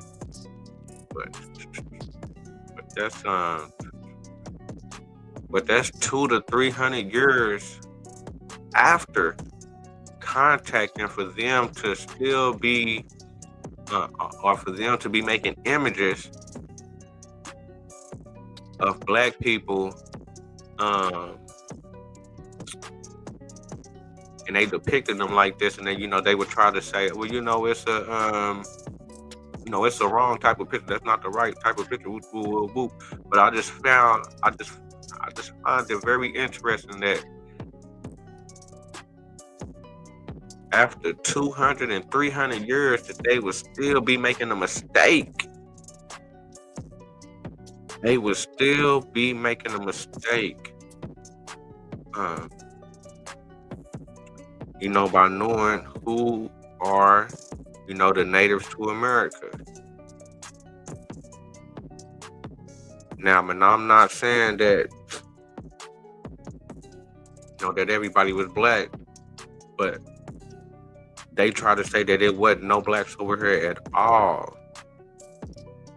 And I'm going against that big time. So when I go against that big time, when I bring this right here, because that's still with that, we still talking about that situation.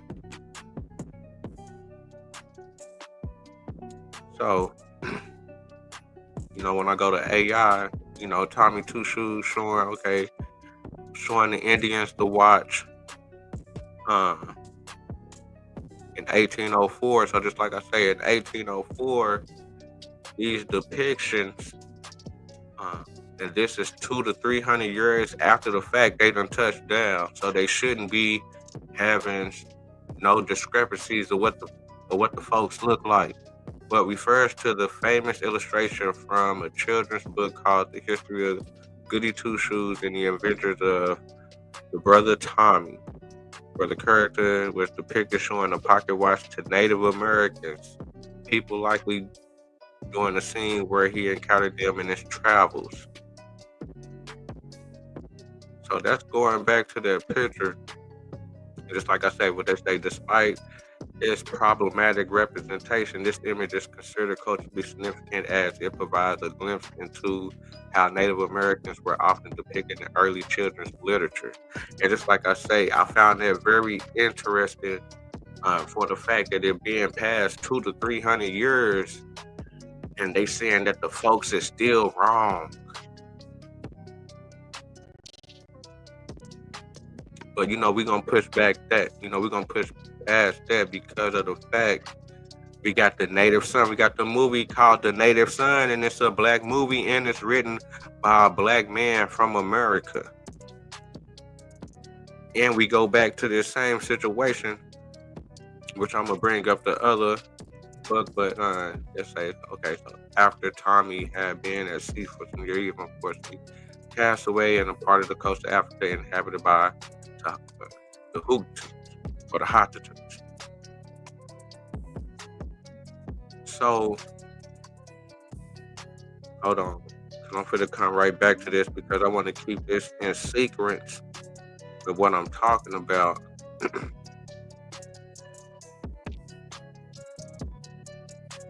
Now, this still go with this same, hold on, because we're going to gotta get to the part where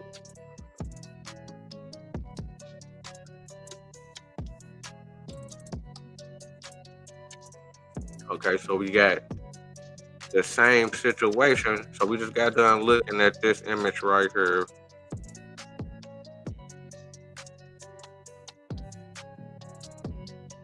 So when I come in and it's talking about the same damn thing almost, this is why I'm saying, okay, so when it say castaway on the coast of Africa, which is inhabited by wild Indians. So I'm saying, wow, why are they connecting Indians and black people? Why is it, how is it coming into mix if it's supposed to be so much apart? If it's supposed to be so much apart from each other, how is it coming into a twist within history, within the British culture? Within the British culture, these are the same people that so-called, just like how we was looking at that movie, as you see within these movies or within that movie that they this is a movie that's kind of not showing an example or something like that, but it's trying to get a point across. It's trying to get a point across that they trying to help the black people, that they're against Jim Crow. So it's a certain type of white people that's pushing a certain line. I guess they would call them communists or libertarians, or you know what I'm saying, that certain type of mind frame, you know what I'm saying, that kind of, that push through, that they say that started the abomination of slavery in America.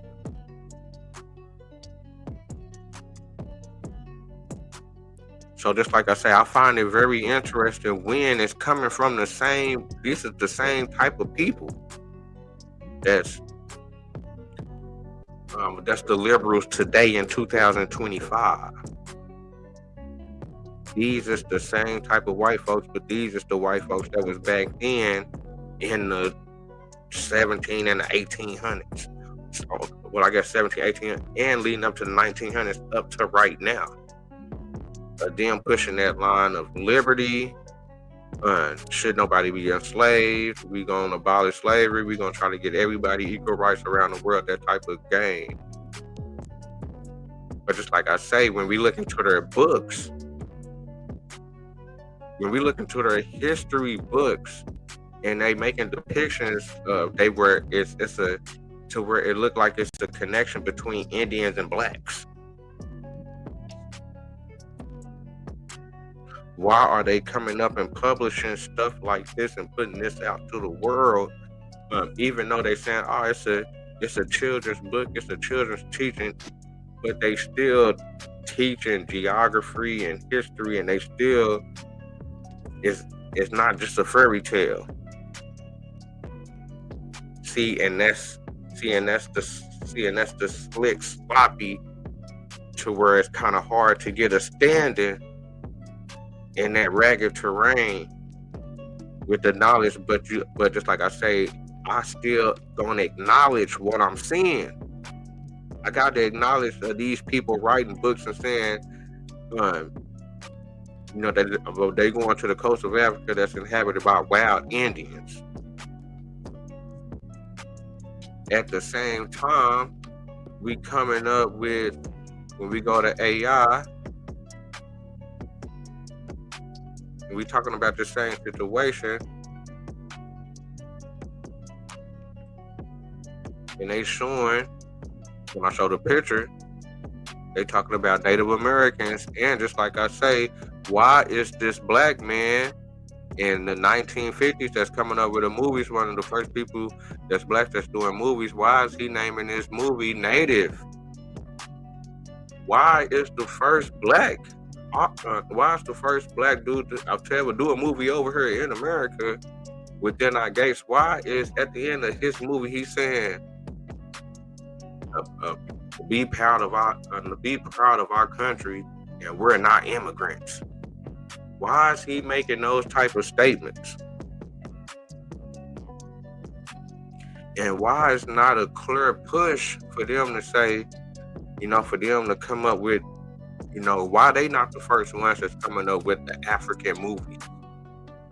Why is it white people that's coming up with African movies? Why isn't it the black people that's making movies? Why they not making them type of movies? And then within these movies, you hear they story within the movies almost. You hear them saying, well, kind of are putting they self almost within the movie. This movie came out in 1951. So I'm just like, and shout out to the real American Indians coming through spinning big. What it do. I'm just like, how's these connections happening and why they not pushing the African line? And just like I say, when I go back to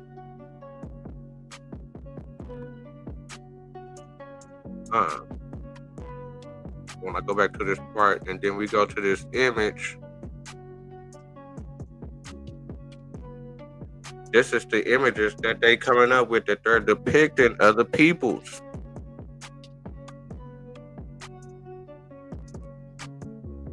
And then on top of that, they kind of putting the mix with the dope. Okay, they're saying it's Native Americans, it's depicting the Native Americans. But then within the same book and the same type of get down, they saying they lightweight saying it's the African group.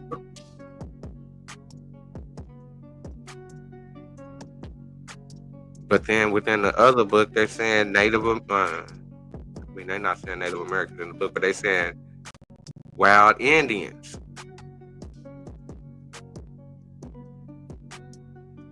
How is these niggas in Africa being called wild Indians? So when I'm seeing this, that's telling me that they were seeing black people within America also for make them comfortable to say, well, shit, them can be wild Indians also. Them can be Indians. And them niggas got bow and arrows. How's they making that correlation in that to just put that within a get down? As far as within their teachings, then like I say, cast away on the part of Africa, on the coast of Africa, inhabited by the Hottentots.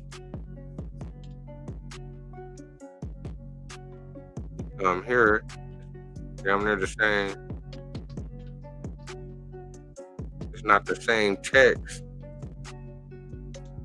It's damn near talking about the same situation on the coast of Africa, which is inhabited by wild Indians. And just like I say, when I connect the Santa Catalina to Africa and the town of Africa in Florida, which at the time, the King of Spain is looking at America, is calling it West India.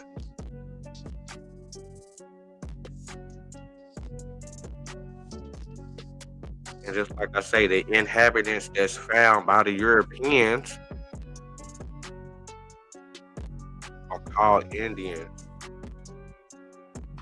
Black or whatever color. But the stigma from slavery is automatically grabbed to black people and put a stamp on them slavery. And that's why I also go back to the 1740 Negro Slave Act in Carolina, and that's why I emphasize the ancient Berbers. When I just say the ancient Berbers, I'm not talking about just the Berbers. When I say ancient Berbers, I'm saying the ancient black people before the flood.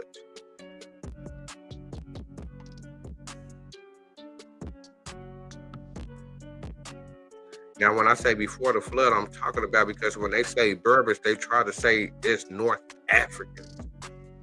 But they try to say the North Africans is Ham's descendants. And they try to say that everything south of the Sahara Desert, which how they try to say it's a whole different race. It's the ancient world. It's the ancient people, which is the ancient Berbers. Because the Berbers at the top, the ancient people at the bottom, the ancient Berbers at the bottom.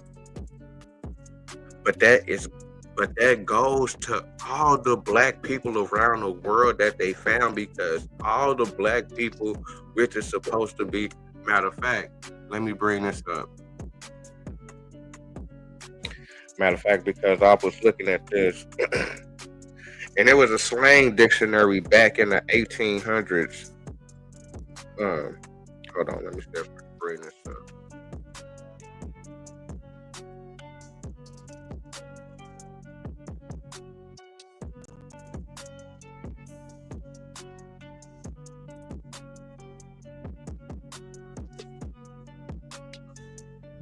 I may have to take some clips from my phone because I got some pictures of my phone. I don't know if I can find a book. Exactly, just right off the rip. So I might have to make a little small little clip video, and show. And what was I gonna show with it that connected to what the fuck I was talking about?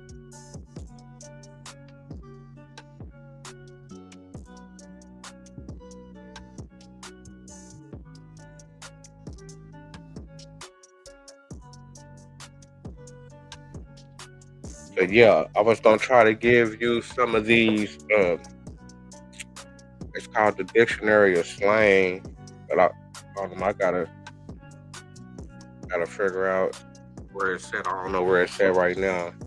I'm gonna try to see if I got enough time to put a little clip video together so I can try to better explain, get a better standings with me saying that this is them connecting or saying that black people, it's okay to call them Indians.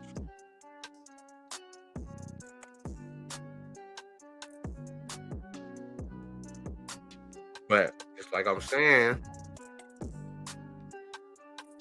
if I get caught up in the twist, why is these black authors in America back in the early 1900s, this is 1951, why has he got this movie called Native Son? Why is it not the African Son? Why is it not something like that? Why? Because Native, even though, they're going to say, well, he born in America, so it's a Native, it really don't matter. But yeah, I kind of look deeper into it, Paul, because it's like, if they really trying to make a stance, or they really trying to prove a point with these movies, I would think that the title would have a little bit, more of a depiction within itself.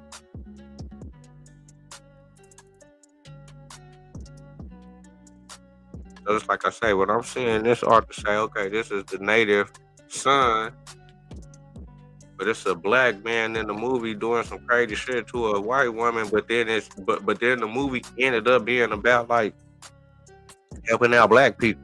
Even if the nigga killed a white woman, even if you killed a white woman, you killed a black, we still gonna try to help you because it's about the race of the black people. That's what the movie was basically about.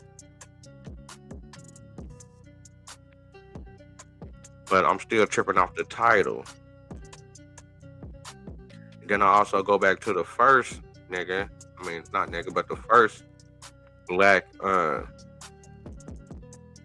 the first black person to make a movie right after the KKK movie came out a long time ago. And at the end of his movie, he said, we not immigrants. He's saying,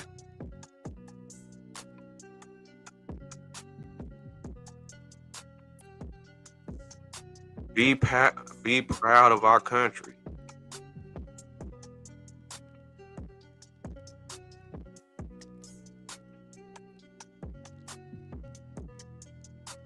So it definitely brings skepticism. Oh yeah, that's what I hold on. That's what I was gonna try to get to. Because I was talking about. Okay, so I was talking about the black thing. So I was talking about, you know what I'm saying? When I was talking about the, okay, when I was talking about the,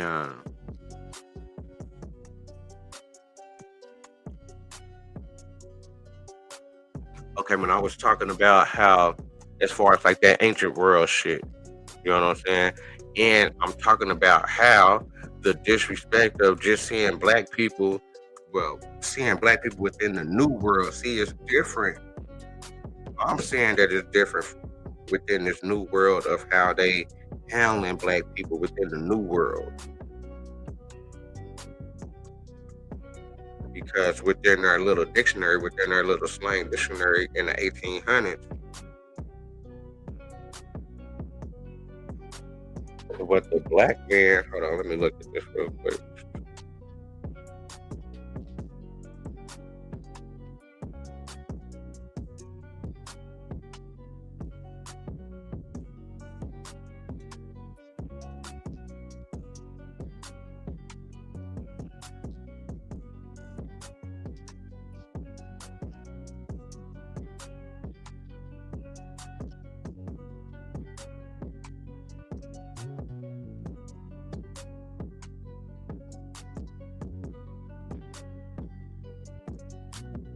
Yeah, the black gentleman.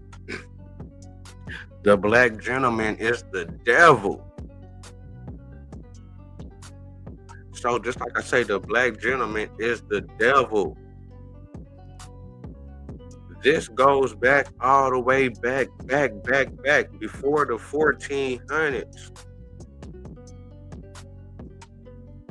I think I showed a picture of depiction of, as far as like in the 1300s, where I guess one of the black dudes I got caught sleeping in the bed with the woman, and they kind of got at him. Hold on, let me see if I can.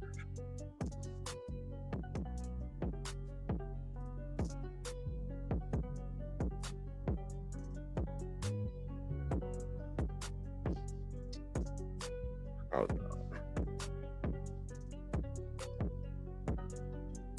But it's like I say, it goes back. Okay, yeah, there it goes.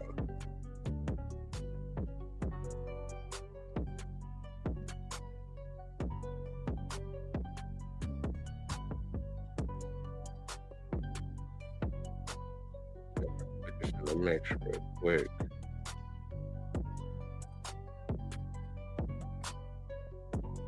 Put this in the mix real quick.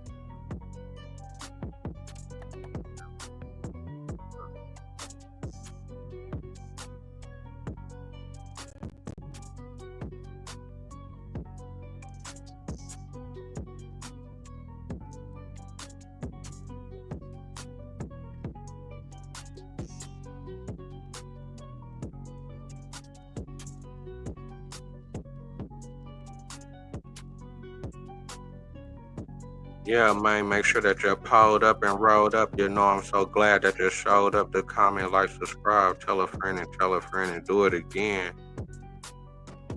So just like I said, we talking about this.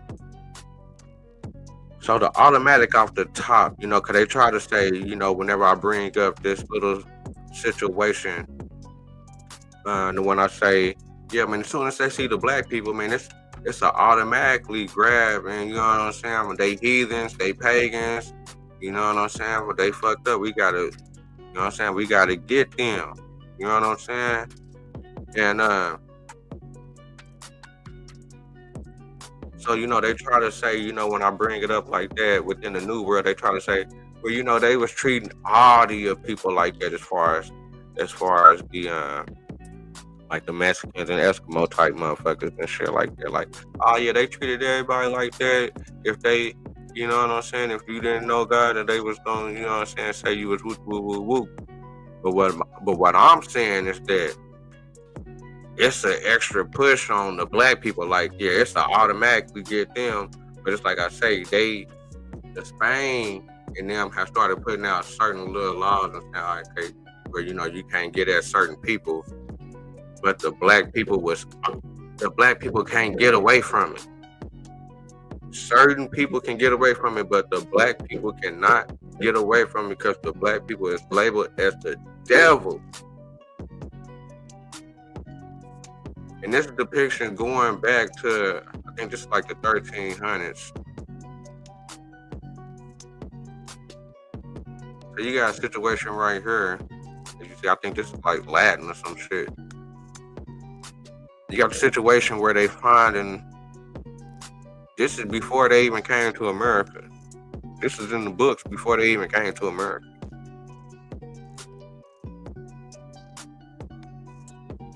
They finding them in the bed with the white woman. They getting at him, interrogating. See, he got his hands up. Now the police there. You see the niggas with the motherfucking swords and shit there. The nigga with the sticks and shit there now. Now he in trouble. Nigga got the police there now. He trying to fake sleep. He up. He done went back in the bed like it's all good. They got the laws here. You ain't supposed to be doing this. It's a certain way you supposed to be moving over here. Took both of them. Nah, nigga, y'all gotta go. Nigga, y'all got court. Y'all got court.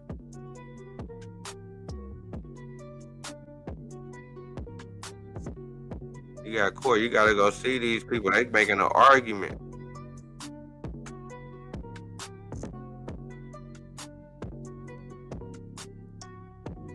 They blessed her, got him up out of there. They blessed her and got him up out of there. And just like I say, bro, let me see if I can put this little thing together real quick. Niggas done already dipped out. It's all good.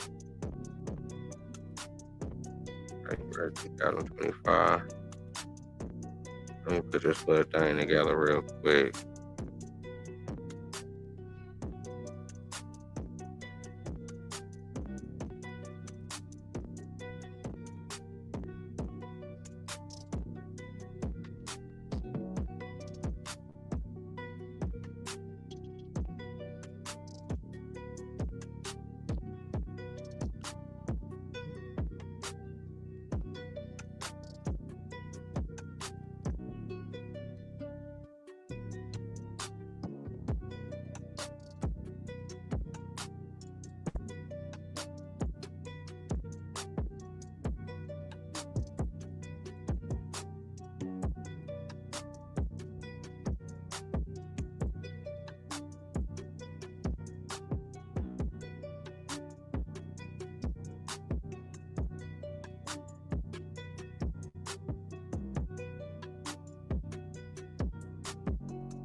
Yeah, I'm putting this little clip together Putting this little clip together of the dictionary of slang. It was written back in the 1800s. I forgot what year, but I'm gonna try to bring that information later. I really ain't tripping on doing that deep dive right now. I just want to bring these certain little words into the game.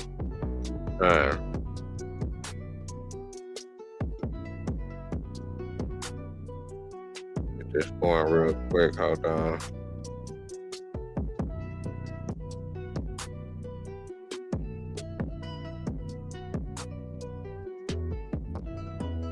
But I'm gonna continue, and I'm gonna always push the line that black people was found in America by the Europeans. That all black people in America wasn't brought on slave boats to America by Europeans. And if majority of them was brought, they was brought from the islands, which they was already taken there from somewhere in South America or Central America, or they got moved around within North America, different places in North America.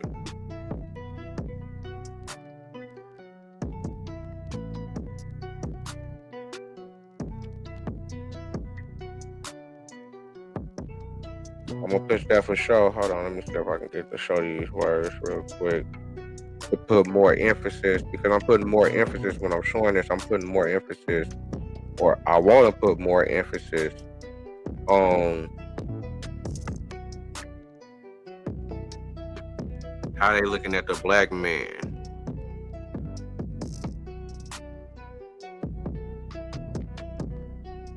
Now, but still at the same time, I'm still gonna recognize that the black man can be considered as the wild Indian. I'm still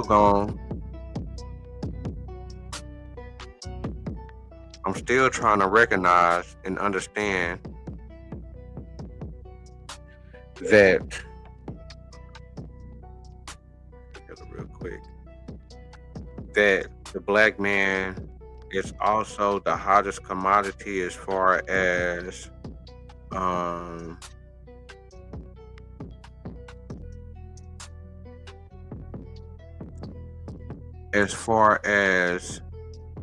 slavery. Okay, like, yeah, we got to get some people up in slavery, that type of situation. I understand that, but I also understand. I also understand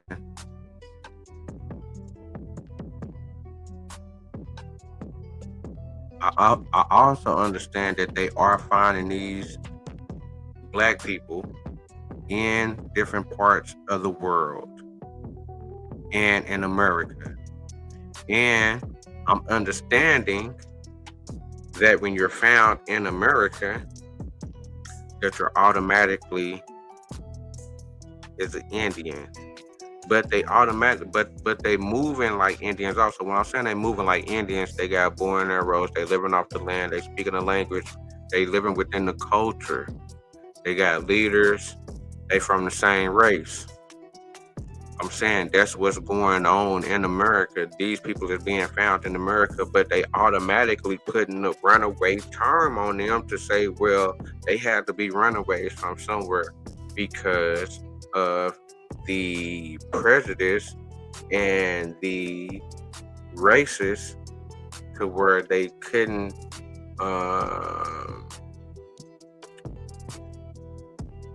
to where they saying that these got to be property of somebody because of the fact that they are heathens and they are Christians.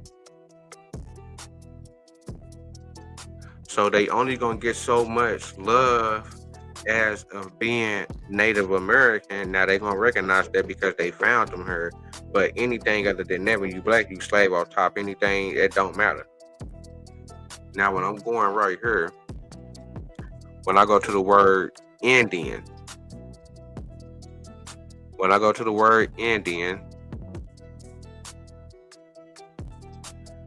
they're talking about the Moroa people, or it's almost Maroon or Moor or Moro, Maury, Maori, 1769, an Australian Aboriginal.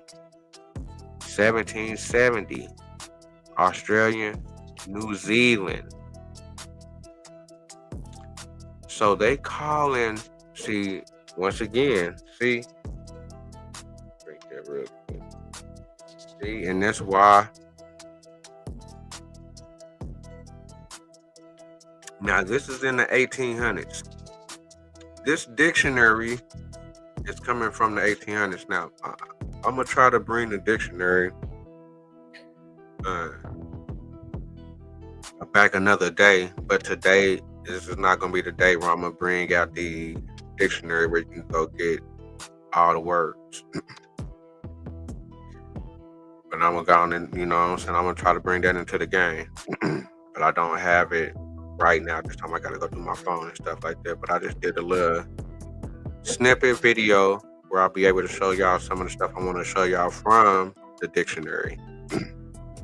And I wanted to point out, the first thing I wanted to point out that they're saying is an Indian, which they're not saying they got anything to do with Native American, anything like that, or anything with America. They talking about Australian and New Zealand people. The Australian is black people. They Negritos. They're Negritos, and they're putting the Indian term on these people. They're putting the Indian term on these people, and that's why I bring up the fact that the black man is also considered the Indian also. This is the dictionary of slang. This is their slang in the 1800s. And we starting with the word Indian. And they saying that Indian to them is the Australian Aboriginal, the black people. So you see how they play with the words. You see how it's always intertwining back during these times. It's intertwining with black people. That's why I keep bringing up all this old shit like this.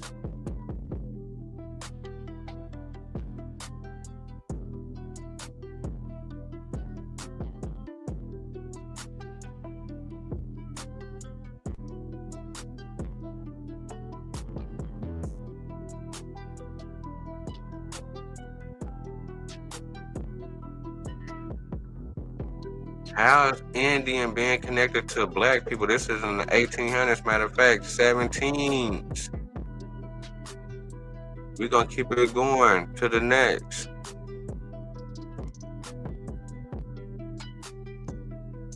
So we got black, okay, so we got black male at the black male. Black. Okay, so they really not breaking this down. They just giving a vowel of the word in. Black in face, black mailer. So black within this dictionary is slang, like a black mailer, somebody kind of incredible. But we got blackamoor. So we got blackamoor recorded 1547. Blackamoor's used nickname as a playful endearment Turk, essentially called as a black her with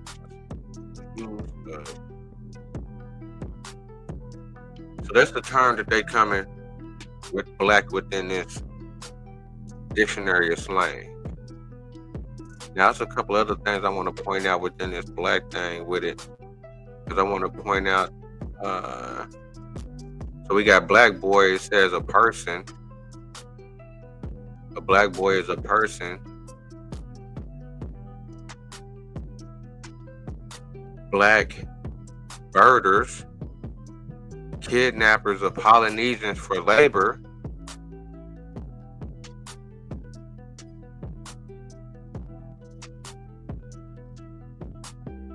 Black birders, kidnappers of Polynesians for labor.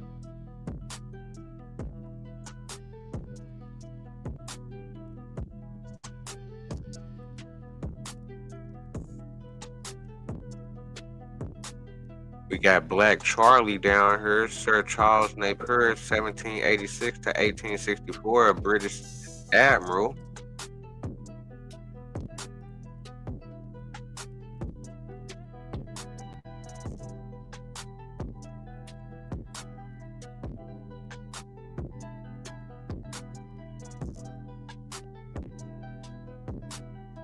So this one of the ones I really kind of wanted to point out right here.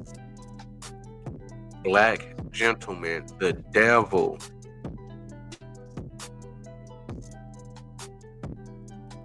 Black gentleman, also the black man, the devil.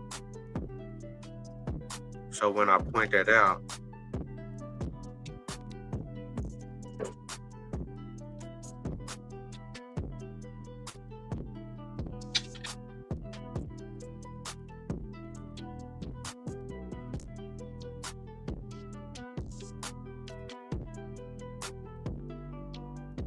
and I want to roll up on that one. And this is what I'm pointing out.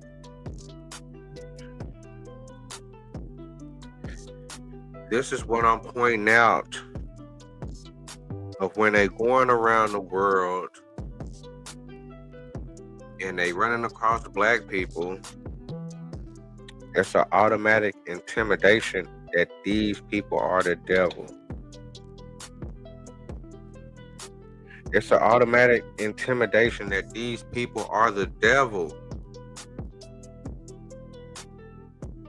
But still at the same time, these people is wild Indians because they finding these people in certain areas. So some gonna kind of give them the devil, some gonna kind of give them the wild Indians, some gonna give them this. But still at the end of the day, the Indian term is still placed on the people. But still at the same time, I'm pointing out the fact that off the rip, they're looked at as heathens and pagans. It's a different type of hate towards these people. It's more than just that they the devil. All these people that got these characteristics to where they 3/5 of a human, to where they can be treated like cattle, property. We need their souls automatically off the rip, off the look. Just off the look. Off the look, the black gentleman, the black man, the devil.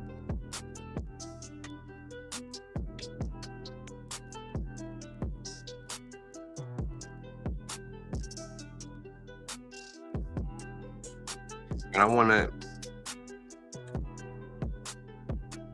you know what I'm saying? I want to push that because that's where the mislabel comes in. That's where, when the disrespect with this devil thing get to coming in, it's like, okay, what's it? They nothing. They nothing. We get to have their property. We get to own them.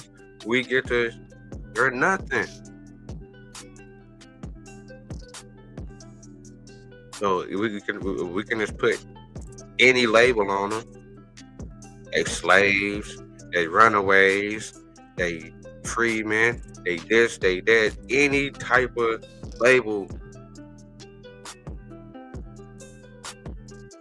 But one label they will not put on the black man in the new world. We gotta keep in mind of the new world that these people is making a new home and that they making a lot of investments into.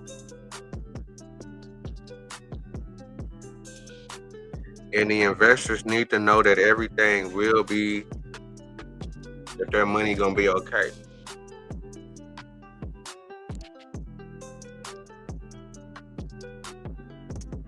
So it's a strict playbook.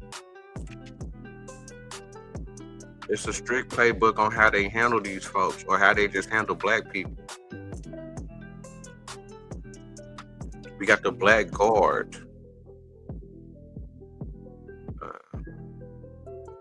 the devil's bodyguard. The black guard is the devil's bodyguard.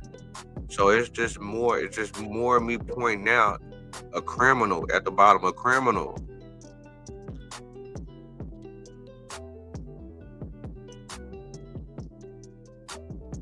A body of attendants of black dress, race, or character, or the underworld. Do you understand?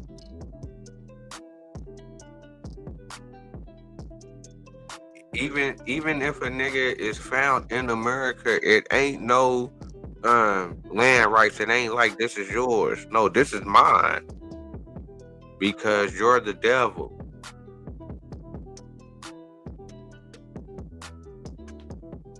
And you're a slave. And you have no rights. Even if we found you in America, you have no rights. You are from where we say you are from, even though we found you over here.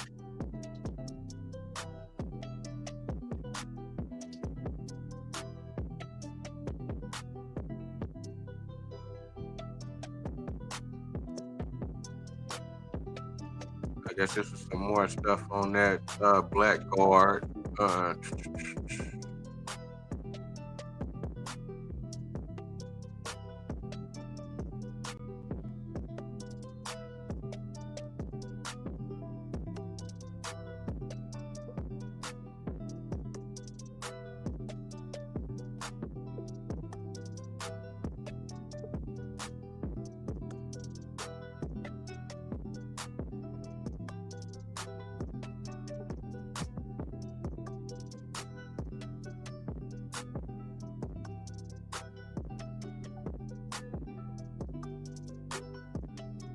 So as you see, anything that's connected to black is disrespect. You got slander, just going back to the 1640s. You got murmur, you got an actor that's unkept, that's unclean. A black mummer, I guess that's a mummer. You got hoods.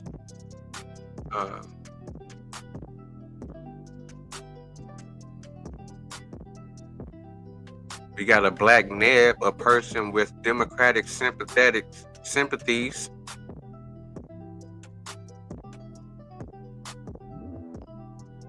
This is in a dictionary of slang.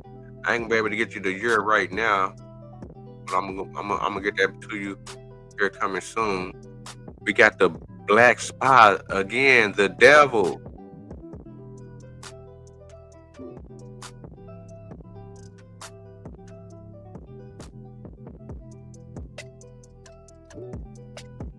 It don't matter if the black man is found in America, he the devil.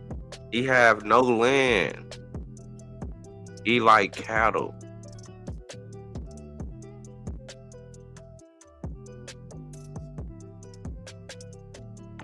Look at the bottom, black teapot, a Negro footman, lower class.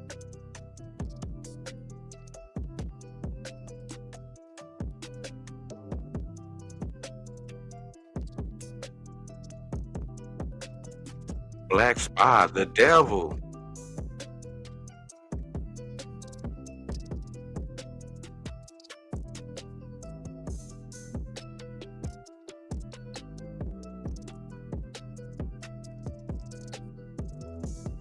You got Black Tom, Tyrant, Sir Thomas Wentworth, 1593-1641, nickname given by the Scots in 1740.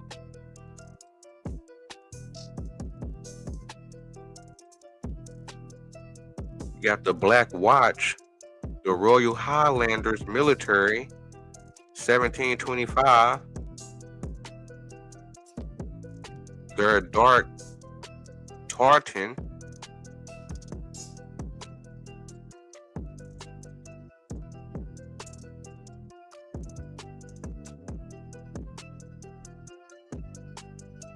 A Blackamoor's teeth,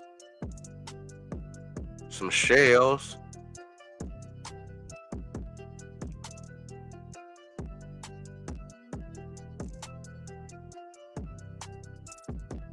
We got the brown paper man, the Lord Gambler. We got the brown polish of Mulatto.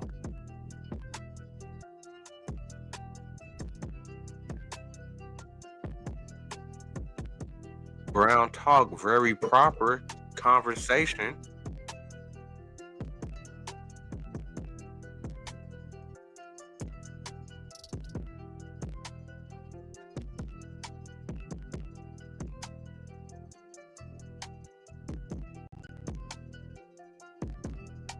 You got Abraham considered as a swindle.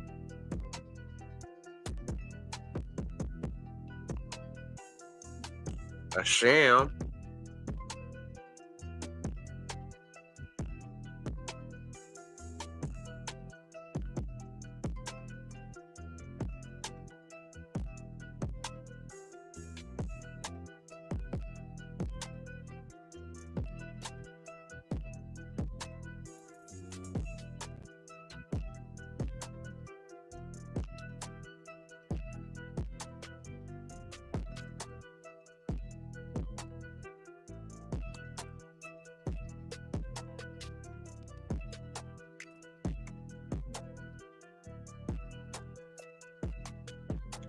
So they calling a darky a white man with dark skin.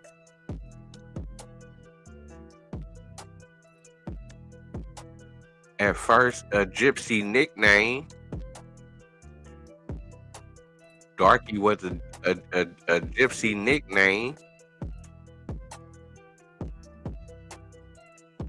A beggar that pretends to be blind, a darky.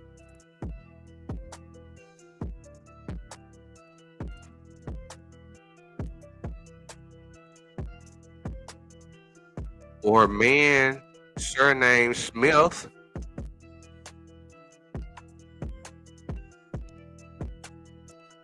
A nickname of a man with the surname Smith.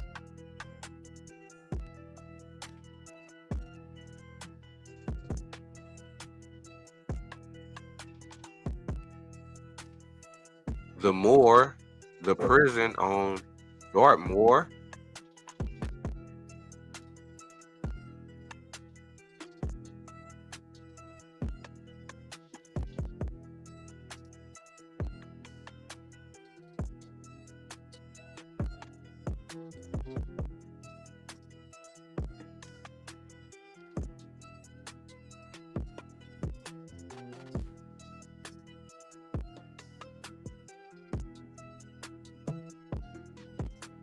Okay, so let me go back to this real quick. So we got Indian. They putting that as the Australian Aboriginal. It's connected to black people. How within a dictionary within the 1800s, even though it's a dictionary of slang, why is they connecting Indian to Negritos? Why are they connecting Indian to the Negritos?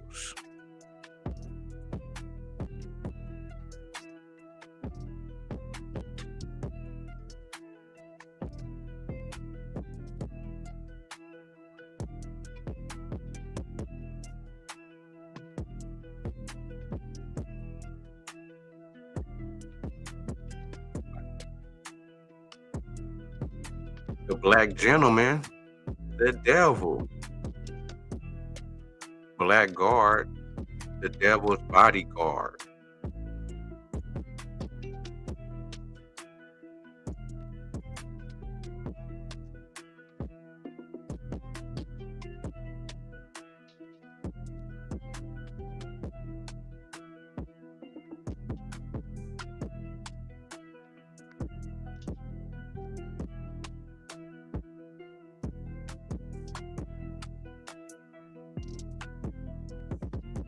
black spy, the devil.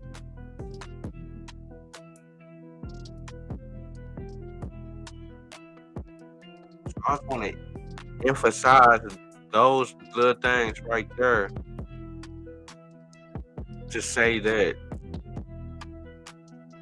it's so much mislabeling going on with the inhabitants that's found, the black inhabitants of America that's found in America,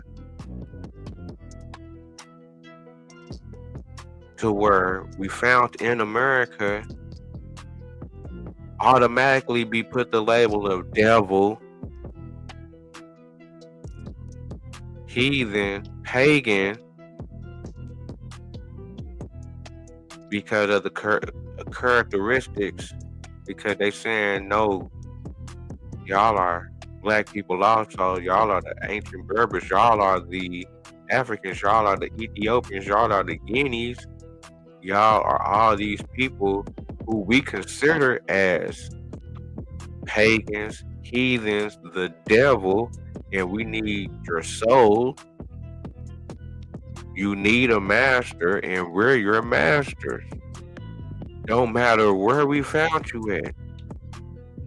But particularly in the new world, it's a different type of handling.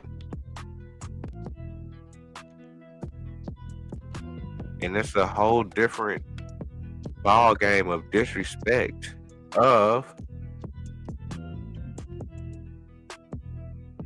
first off, enslaving us in our own land, but on top of that, moving us around in different places and not keeping the American terminology on us and putting a slave terminology on all of us, and it's not just one label. But still at the same time, they slip up with information in history where we just got to connect the dots like this. Why are they going to the coast of Africa, which is inhabited by wild Indians? At the same time, they saying that they going to the African coast that's inhabited by Hottentots, or that's inhabited by Hottentots.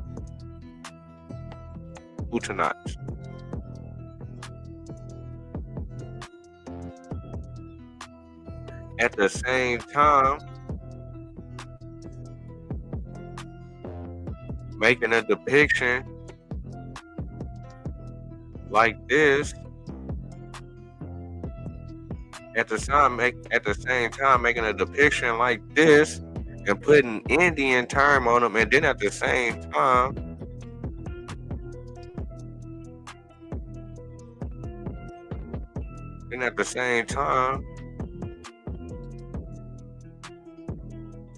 they telling you, AI is telling you that this is a depiction of Native Americans. Why is Native Americans having the same look as Africans? Why are they going to Africa saying they seeing wild Indians? Why is this a correlation? Why is this connecting? And then at the same time, why are the black people that's coming up with movies, some of the first black people that do movies, why they not the first ones to come out with African movies? Why are they saying stuff like this within their movies to be proud of our country, and they talking about America? Why are they saying stuff like this within their movies and saying we were never immigrants?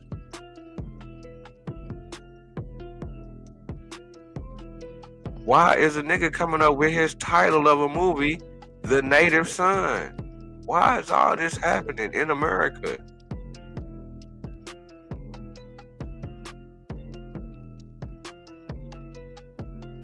Why they not hell bent on sharing the African story? Why is the white man putting out the African story before the black people putting out the African story, where they are telling their story? These people is telling their story. They calling themselves native, and they also saying they from this country. This is going back to the early This is not the first man did it in 1921. This is 1951. I need to figure out who was. That's what I'm gonna do next.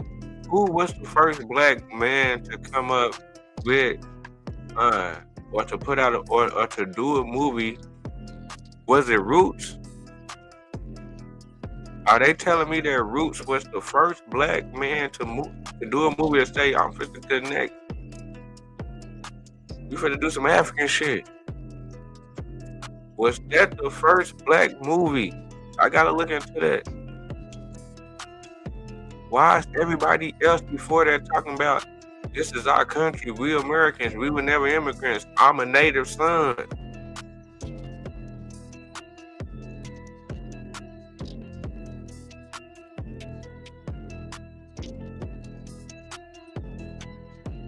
Man, I think I done talk niggas' ears off, man. We're going 3 hours and 18 minutes, 19 minutes coming up. I appreciate everybody tapping in. That's that time they spend with your boy.